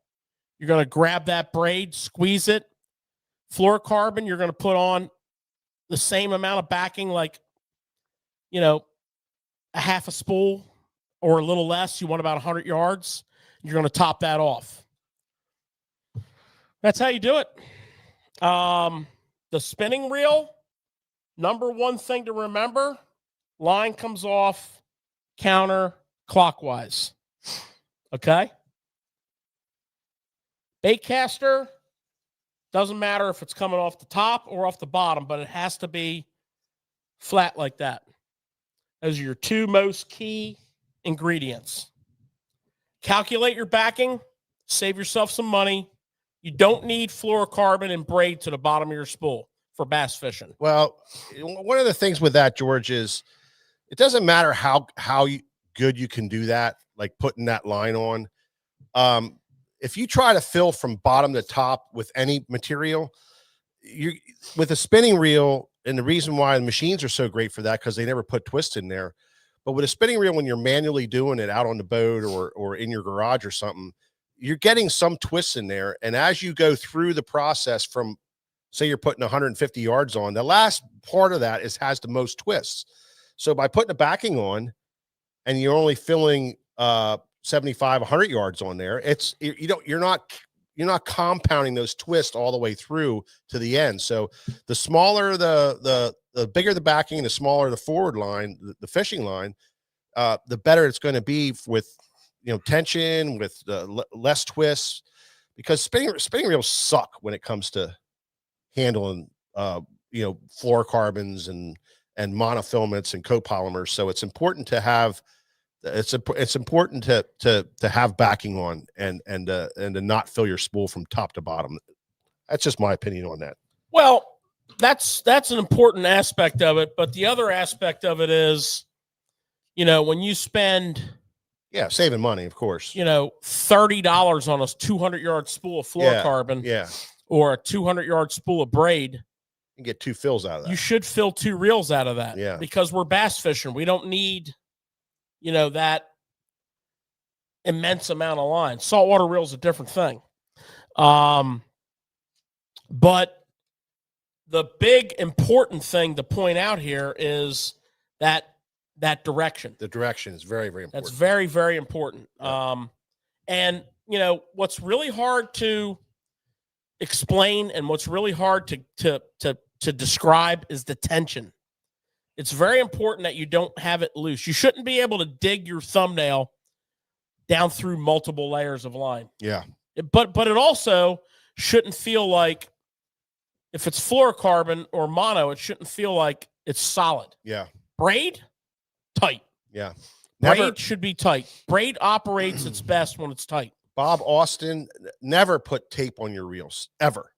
Yeah, tie direct. Tie direct, and then tie a knot Put backing in. and put your backing on and tie your knot together there. But never use tape because what, to fill the spool? Yeah, down to bottom. Just tape alone. I mean, it does do what it's supposed to do, but starts to slip. It starts to slip. Not only that, but in heat, it'll start melting. And once it starts melting, it makes a mess of the whole entire spool, the reel. That whole area down there just gets nasty, and you don't need it. You don't need tape. I hate getting reels in the shop here that when you're stripping it off, you hit this slimy freaking tape mess down to the bottom of the spool. Good. It's not good. It's not good for the reel. Just take some mono that you have laying around the house. Yeah. Or like we use mono on some of our top waters. You always got some mono. Yeah. And use that for your backing. Yeah. And what I do is when I get my backing on there, then I'll put a piece of tape on the spool just to hold the backing from unraveling a little bit. Yeah. And getting loose. Yeah. And then I'll splice my lines together. I use a blood knot and top it off. Mm-hmm. So your backing should be like whatever you have, a mono, or if you have an old fluorocarbon or something, that's your backing. And then splice into your top line and fill it up. Yep. No rubber bands, no rubber tape, bands, no tape, no fasteners down in there other than tying a good knot, an arbor knot or a clinch knot. We like using a clinch, George and I. Tie a clinch knot. And on the back of your spool, that's going to anchor it properly. Whether you're using braid, it's going to anchor it properly, or whether you're topping it off with a fluorocarbon, everything's anchored properly, and it's nice and clean, and you don't have any problems whatsoever there. Listen, the questions we get in here online is just insane. That's why we go over it once a year. And here's another thing, other than fluorocarbon and even fluorocarbon. The cheapest link between you and the fish is the line. And, we spend all this money on a beautiful rod, a great reel, super drag system. And then we change our lines once a year. We fish hard. We change our line once a year. And we're wondering why at the end of the year, we're having all these problems. You need to change your line often. You need to be able to do it on the fly. You need to be able to do it on the water. You need to be able to have that ability and that confidence to do it and to change your line, because it's that important. Because one of these days you're going to hook a 10-pounder and you're going to hate to say, oh my God, I broke a fish off.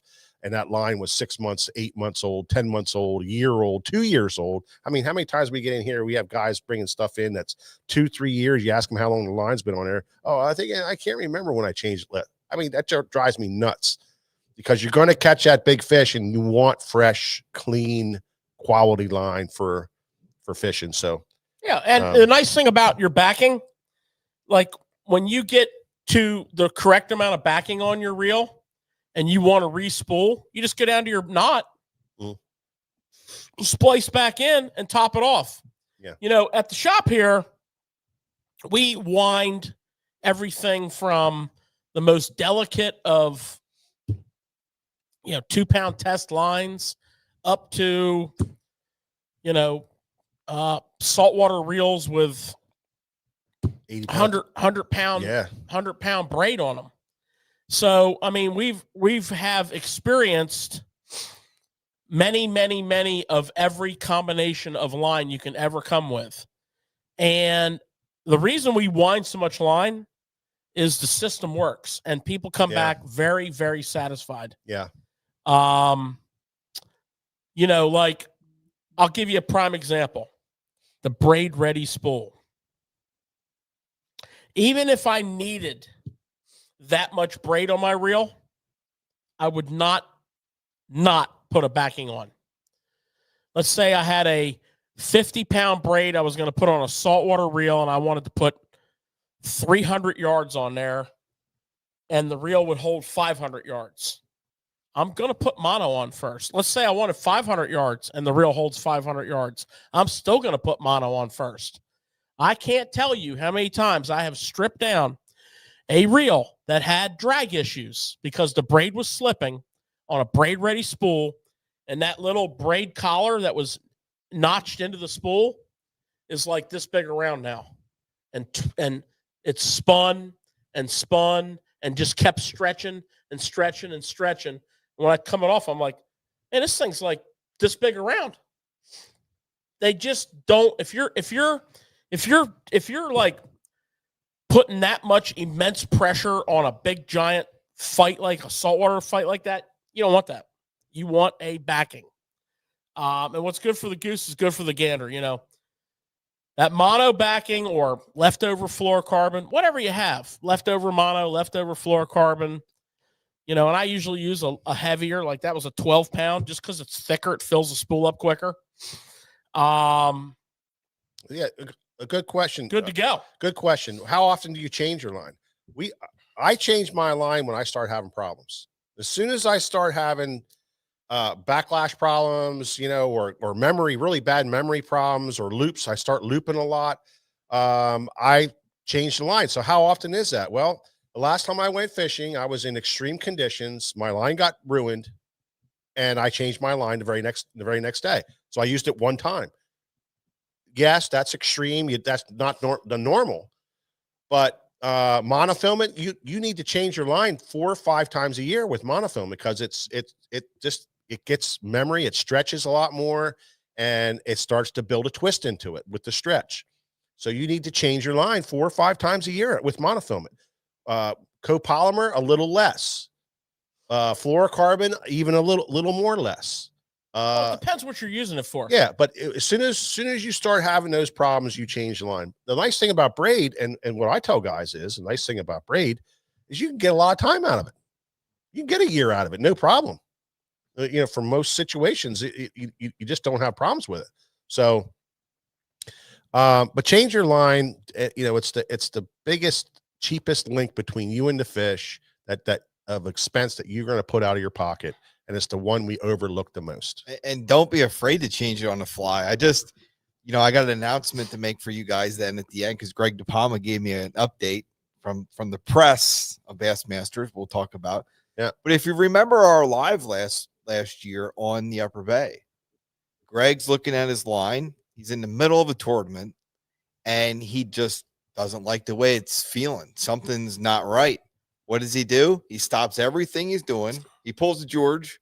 All the time. Everything. George does it all the time. Yeah. And goes, hey, I'm not throwing another cast, because if I hook into a 5-pounder and I lose it because I didn't feel right about my line, shame on me. Yeah. So good. He took all that line off, spooled it up. I bet you it took him 2 minutes. Yeah. It doesn't take long. And now he had a fresh line ready to go. It doesn't take long. And, you got your knot on there, so you strip down to your backing. You already know you got your knot on there. You're going to put and just burn it on there. It's the same thing with hooks on crankbaits or jerkbaits. I touch them up with my file. When they don't touch up properly, I change the hook. It takes me, from the time I get the hooks out to the time it's changed, it takes me like 1 minute. I'm not messing around to change out a hook. What's your thoughts on line conditioner? Well, I like a silicone-based line conditioner. So, different brands, a Real Magic, for example, which is the one that started it all. They're essentially silicone. And they're wonderful. So, particularly with fluorocarbon, we used to wind our reels with fluorocarbon. Mm-hmm. Now we wind most of them with braid. Yeah. And we're just dealing with a leader. So line conditioners become, in that situation, almost irrelevant. But if you're still filling like your spinning reels with fluoro, trust me when I tell you this, that's all you need. Hit that spool in the morning. I used to get my rods out, lay them on the front deck, and just go boom, boom, boom, boom. Now, baitcasters, I'm going to tell you right now, if you're pitching with fluoro, which I love to do, I'm a 15 to 20-pound fluoro pitcher. I'm going to tell you right now, game changer. If you're pitching, if you're skipping, game changer. Why? It makes that line more well-behaved.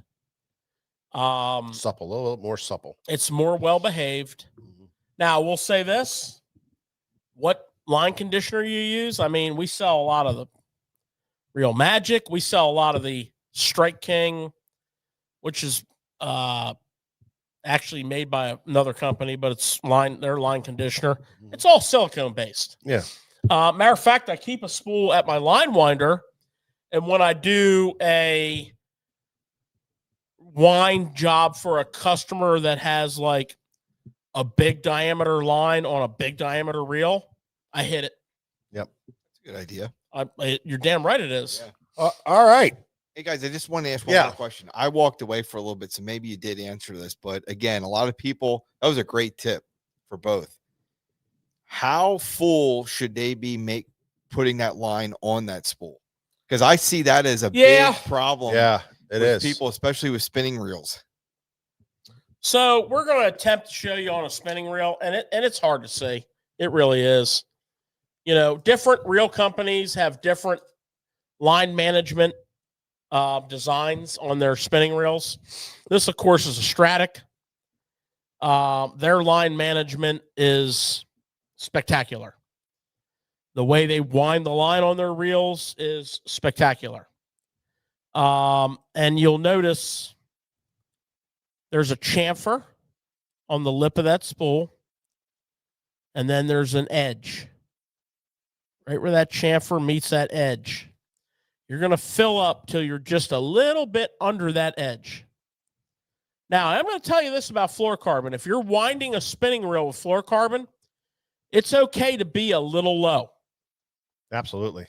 Fluorocarbon works okay like that. Yep. If you're filling it with braid, make sure you get right to that edge. Yeah. Now, on a casting reel, it's also critical to fill the reel correctly, but for an entirely different reason. See if I can find myself. Yeah, you can easily overfill a baitcaster. It's very easy to overfill it. That's the key. And I'll tell you what happens when you overfill one. You get the backlashing becomes a really giant problem because it's overfilled. So it's just kind of the same thing on a baitcaster. It has a little beveled edge on there. The worst thing you can do on a baitcaster is underfill it. And I'm going to tell you why. When you make that cast, you know, we often talk about the inches per crank. You know, this is a Corrado DC, 6.2 to 1. It's probably coming in at 29 inches per crank. If I start a little low, like I want to be on that edge right there, which is very, very, very hard to see. But I want to be on right where that little tiny chamfer meets the straight edge. That's where I want to be, not the top of the chamfer, right at the bottom of it. But if I go noticeably below that and then make that cast, now I've reduced that even more. If I go above that, a lot of times the line's going to hit the frame of the reel. So now you're actually on right before you cast, the line's hitting the frame of the reel. So, you know, don't underfill, but don't overfill. Use that edge. Definitely don't underfill. Right. Very important. Don't overfill either. Easier to do. Easier to do. It's easy to overfill by 20 yards, and it's just a nightmare. It's a freaking nightmare. 20 yards overfill is just a friggin' nightmare. Yeah. And that's what you want to do. That's how you want to handle your line winding. Okay. That's what you want to do. Perfect. Doesn't matter top or bottom. This matters counterclockwise. The levels, the tension. Warm water. Sorry, Bob. That's a hard no. What happens when you put fluorocarbon or mono in water is it absorbs it. We don't want that. We will especially hit it. Hot water. We will don't hit ever it. do that. We'll hit it with a little hit of line magic if we're filling with fluoro or mono, and that line will behave like a perfect gentleman. You know, also, I had some line jumping off that spool. That's a 2,500 spool I was putting 12-pound mono on, I mean, that's a bit much. You know, think of your diameters. If you're a fluorocarbon guy and you like to fish anything over an 8-pound fluorocarbon and you're not a braid guy on a spinning reel, you need to buy a 4,000 size reel. Everybody looks at a 4,000 size. Oh my God, that's too big. That is too big. I need something smaller. I don't know why. Does it look too big? There's not a lot of things that you're like, well, that's just too big, except for spinning reels. You know, the bigger the diameter of the spool, if you're doing a straight mono or a straight fluoro, ask yourself this. Before we all went to braid to a leader, and not everybody, but most people, and KVD was dominating the tournament scene, what size Lose and before that Quantum spinning reel did KVD fish with?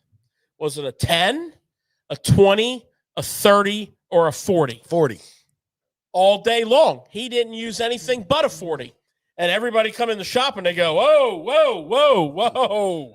What's that all about? Whoa, whoa.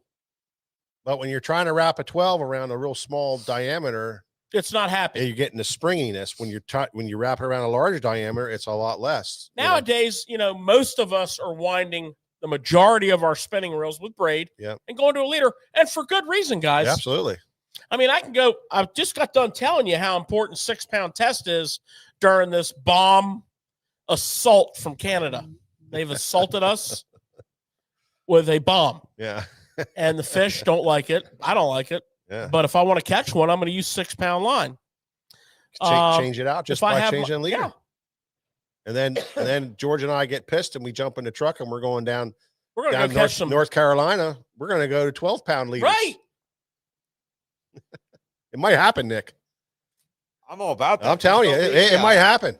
It might happen. Every once in a while, you just got to call it audible. You just jump in a truck and go and just and deal with it later. You deal with the aftermath later. Somewhere between I can see it happening, like either right after Cabin Fever or between Smallmouth Saturday and Cabin Fever. I can see a 2-day run. But where would be your first stop? I just drive until I hit some warm weather somewhere. Well, the last time we did it, we went to North Carolina. We talked about this last week, but you know, Gunnersville wouldn't be a bad first stop. Hell no. Boys, you know what I got for you? I got some couple badass tackle products to show you. And we're going to do a little tackle talk now with our tackle talk music. Oh, so you're jumping in on that? Yeah. Okay. Yeah, we need to get going. We're running out of time.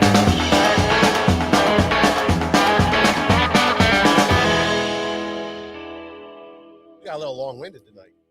Well, you know, we mixed it up. You know, we get long-winded on some stuff. You know? There's nothing wrong with that. Nothing wrong with that. Nothing wrong with that. We mixed it up a little bit. Got to give and take. But I got some cool stuff, and I can't not cover it this week. All you guys that hung on, which, by the way, there's a lot of you, this is going to be cool. So I got a couple, as usual, Mega Bass items for you. You might as well get used to it because the next few weeks, I got some Mega Bass coming. I got Mega Bass in the pipeline that's just going to, like, change your outlook on life. But we'll get to that another day.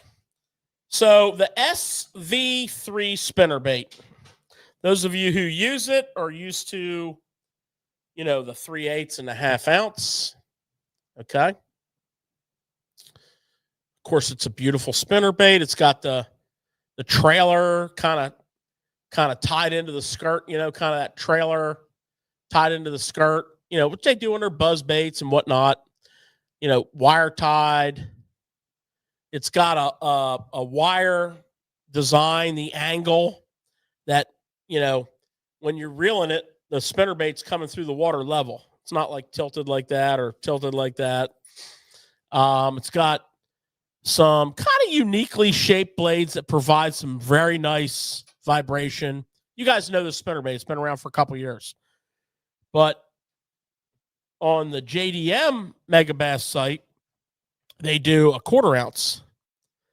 And what I want you to see here is the finessey nature of it. Look at the frame style size differences. Look how compact this is. 1/4 ounce single willow, right? Everything's cut back. The hook size is obviously a little smaller.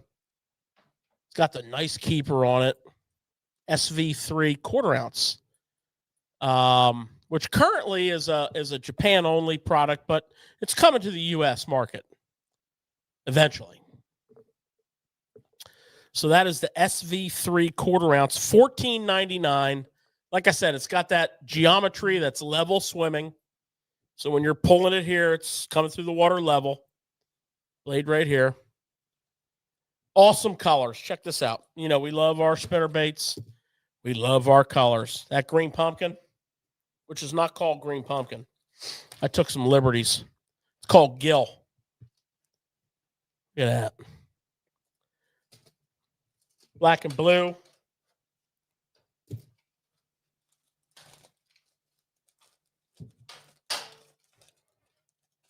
Black and blue.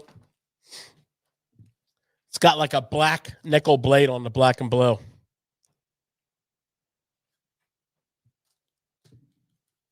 course, you got to have chartreuse and white, right? Now, this is just a 1/4 ounce. These colors are mostly available also in the 3/8 and a half. So we stocked the 3/8 to half. This is the 1/4 we're talking about. I guess we're kind of talking about the 3/8 and a half. Wagasaki. A little bit of a tiny pink hue to that. Not much. Here's one with a little more pink in it. It's called White Python. That's the one I showed you on the bigger size. It's got that like pro blue tint to it. Red. Got to have that fire red in spring, right? Woo, sun. And then, yeah. So there's more colors than that. That's your SV3 spinnerbait. And 1/4 ounce. We also have it 3/8 and a half. $14.99. Not out of line. All right, let me rip through a few more things here because I know you guys are probably, well, you might not be getting bored of us tonight because there's, you know, the world as we know it's coming to an end. We only got one more football game left. We do have some NC2A basketball, which, by the way, I've got Iowa State on right now, and it's just not even right what they're doing to Colorado. Let's just put that out there.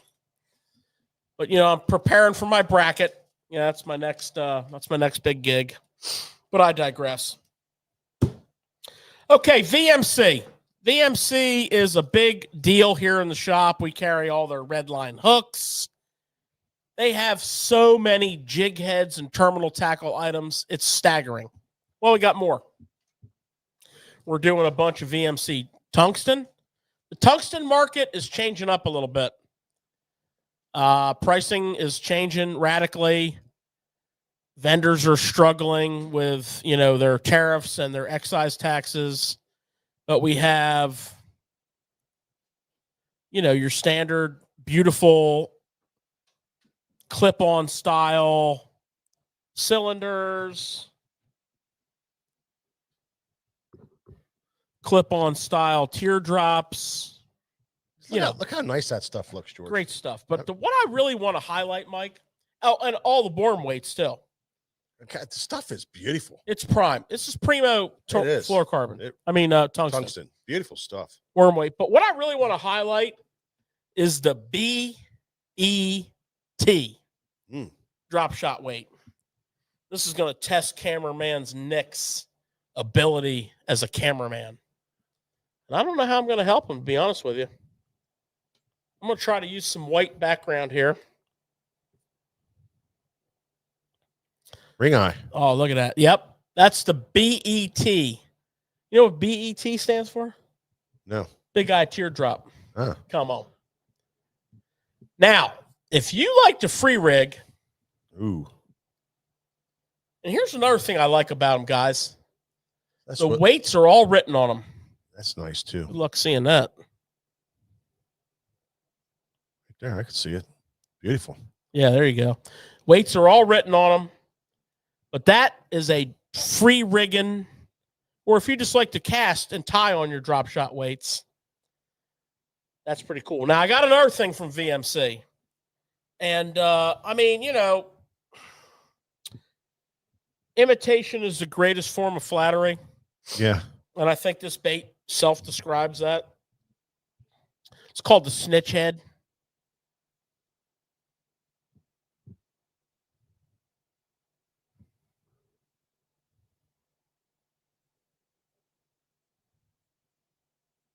Looks vaguely familiar. I'm not going to say it.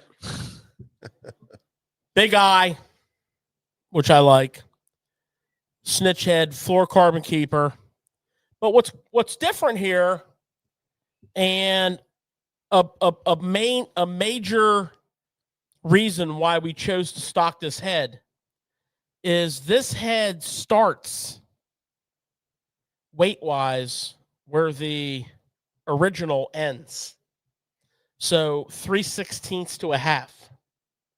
So if you'd like to do like some big head weight, yeah, get down a little deeper. I'll be honest with you, you know, reel a little faster. As a tackle buyer for our company and having these tremendous business relationships with some of the best people in the industry, you know, stocking this product is a conflict for me mentally because of where it came from. But it is something I'm doing because of the weights that they're offering. Yeah, I don't know. I probably shouldn't even said that, but that's how I feel. So that's the snitch head. So snitch is $729 for a 2-pack, which is not out of line. Again, it starts at 3/16 and goes up from there. So if you want to do some deeper snitching, you know what they say about snitches. You can put any kind of swim bait on there, but what's nice about the weights on those is now you can reel it a little faster. You can get to deeper depths and slow roll this thing in that 12 to 14 foot range. Really nice now. And it just gives you some stuff, just some other stuff to access that the other head just never really did that well. I got a question on here from the Yakin River Rat, and we're not going to blow his alias. You know who he is. He's undercover. So he's asking, what swim bait am I throwing on here? Well, it's an interesting question. That's actually a very good question. This is a 2.0 hook. These are VMC hooks, so they're primo hooks. It's a 2.0 hook. So with a 2.0 hook, I have the ability to go from a 3-inch swim bait clear on up to like, you know, a 4.5-inch swim bait. Me personally, when I throw the original manufacturer, which is a company called Megabass, Akashira head, which I can't say enough good about, I throw their 3-inch Spark Shad exclusively. And that combination cannot be beat. It's deadly. Okay. And that's not up for discussion. But this one allows you to, I kind of throw other things. I can do, Kai tack on there, 3.3. I would really like to throw a 3.3 on there. Reaction innovation, little dipper. How about a smaller mare? Yeah. Woo, son. Yeah, a lot of things you can do. The extra weight's going to help you with those baits. So. Essentially, it's another option. Now, I'm going quick. This is a speed round, okay? We're popping. Mostly because it's getting late. Nick's got a big announcement.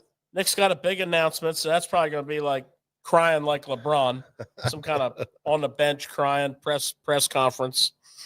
But I am excited about this hook, okay?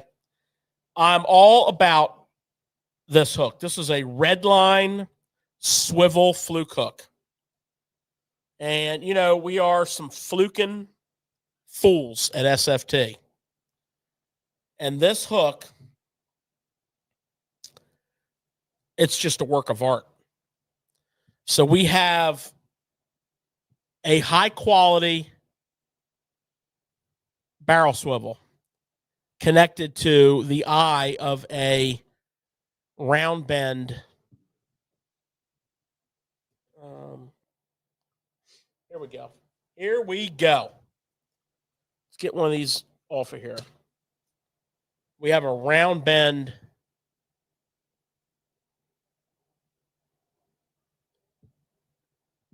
With a cool little keeper on it. We have a fluorocarbon keeper. So when we get our fluke up on there, she ain't coming off of there. That fluke can be used up and it's not coming off of there. When it comes off of there, you need a new fluke. Yeah. Now, those of you who are long-term guys with us, you're going to say, well, you guys always talk about an EWG. We do. And you're also going to say, well, you guys always talk about nose hooking. We do. But if you review the tapes, the last couple of years, we have been very intrigued with round bend offset. Round bend offset. Because our elite guys that we're watching on these herring lakes who catch a lot of fish on a fluke are using that hook. They're not using that hook because they're not getting a good hookup ratio. But with the swivel, now we get a lot more freedom of movement, okay, than a knot. Now, yes, you could tie a loop knot. I'm not trying to, argue here. I'm just trying to point out the advantages here. Now, what you can't do with your loop knot is prevent line twist. And if you do any amount of fluking whatsoever, you know about line twist. Mm-hmm. Bob Austin, we do not speak out loud or in public forums about ham bone flukes. Please erase your comments.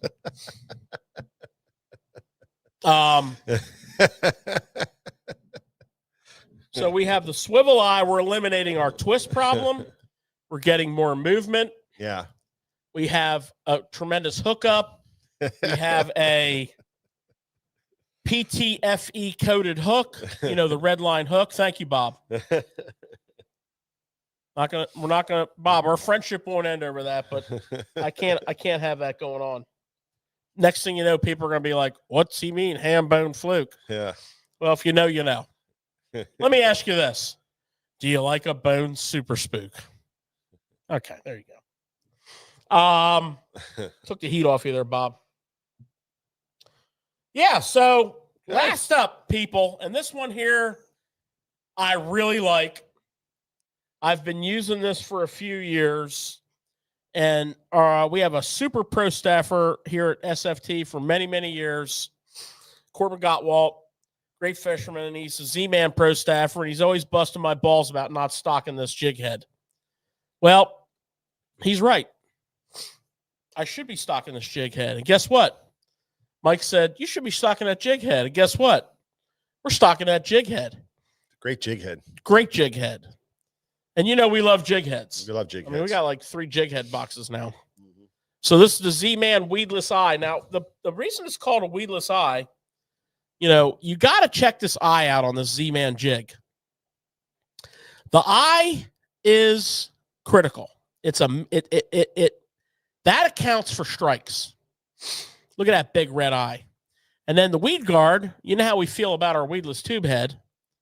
Theirs is perfect. Their weed guard is perfect.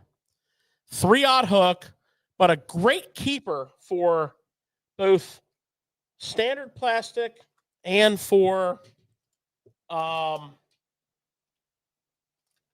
TPE, Z-Man. Check this out, man, check this out with a diesel minnow, and tell me this is not a match made in heaven. Picture dragging this thing on the bottom, slow rolling it. Picture high water, and you're swimming this thing through flooded bushes. I mean, come on. Now, here's a trick for you on your TPE. When you try to get it up over those keeper barbs, grab it back here. Stretch it up. There it's half on. There she is. Perfect. Look how straight that is. When I say perfect, and I like to kind of mash it into them barbs, if you don't lose this jig, you're good to go for the day. This is not coming off of here. Put your weed guard on there. Go to work. Look at that. It's a nice head for slow rolling on those rocks and stuff. So Son. really cool. And through the bushes. Yeah.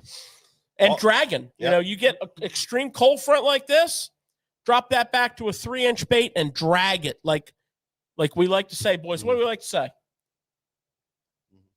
No, not painting rocks.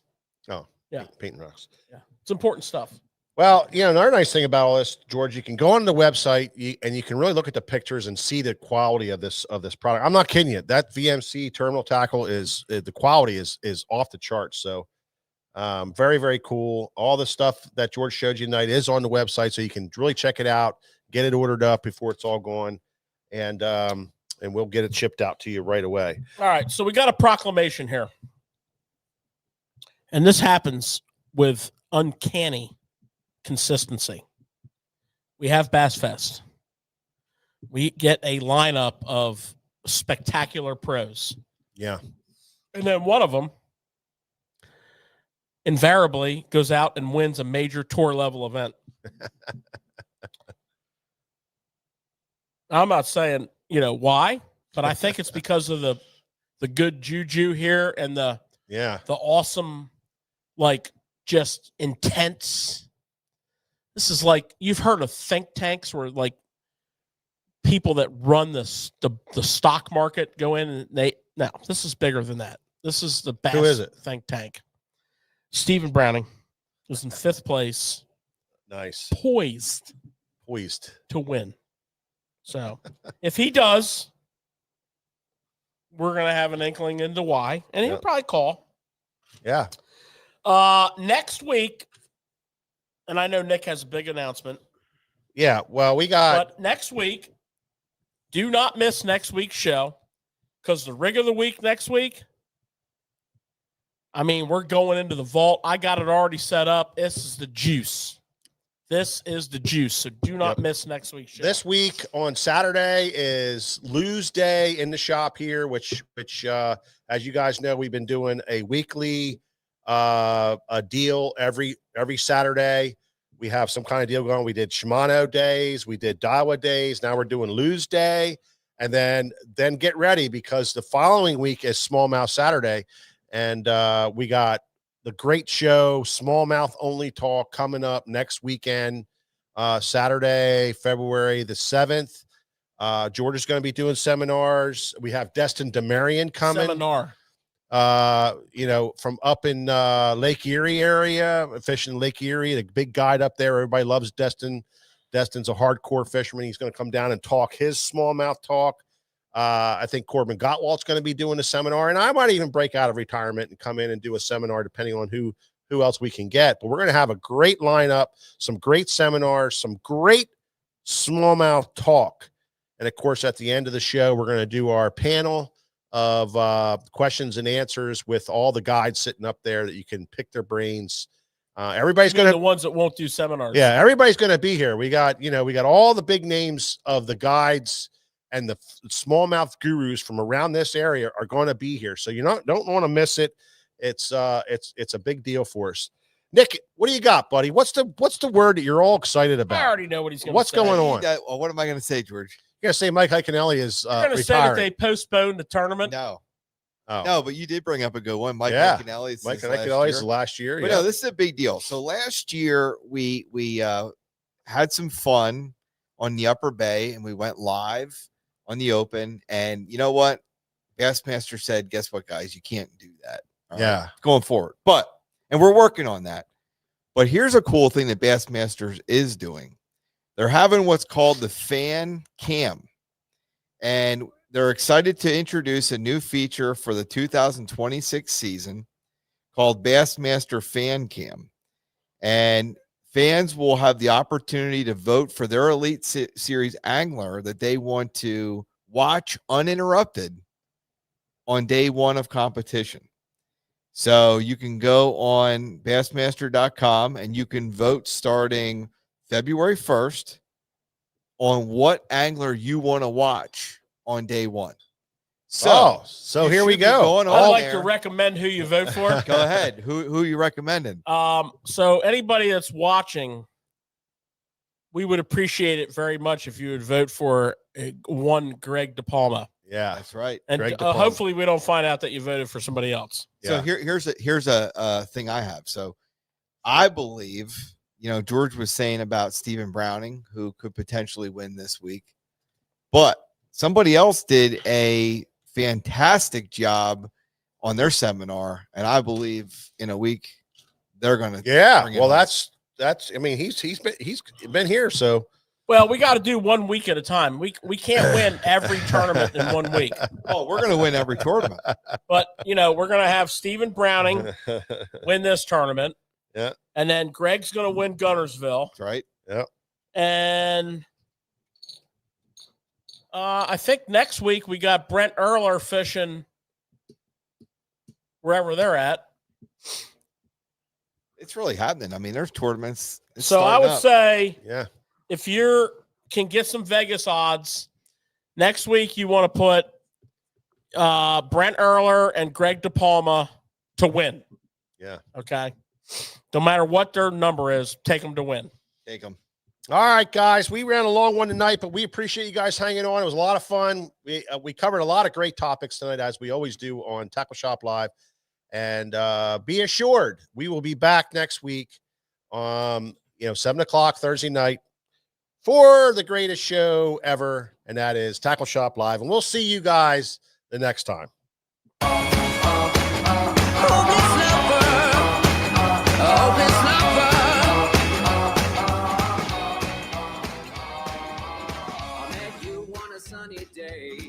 Right there, you took my breath away. Young and pretty, was it just a dream? The next day, you called me up. You told me I'm your little buttercup. You came over and you fell into my arms. Well, I know what I feel. Please tell me your love is real. You make me smile when I think of you. If I am down, oh, and I am blue.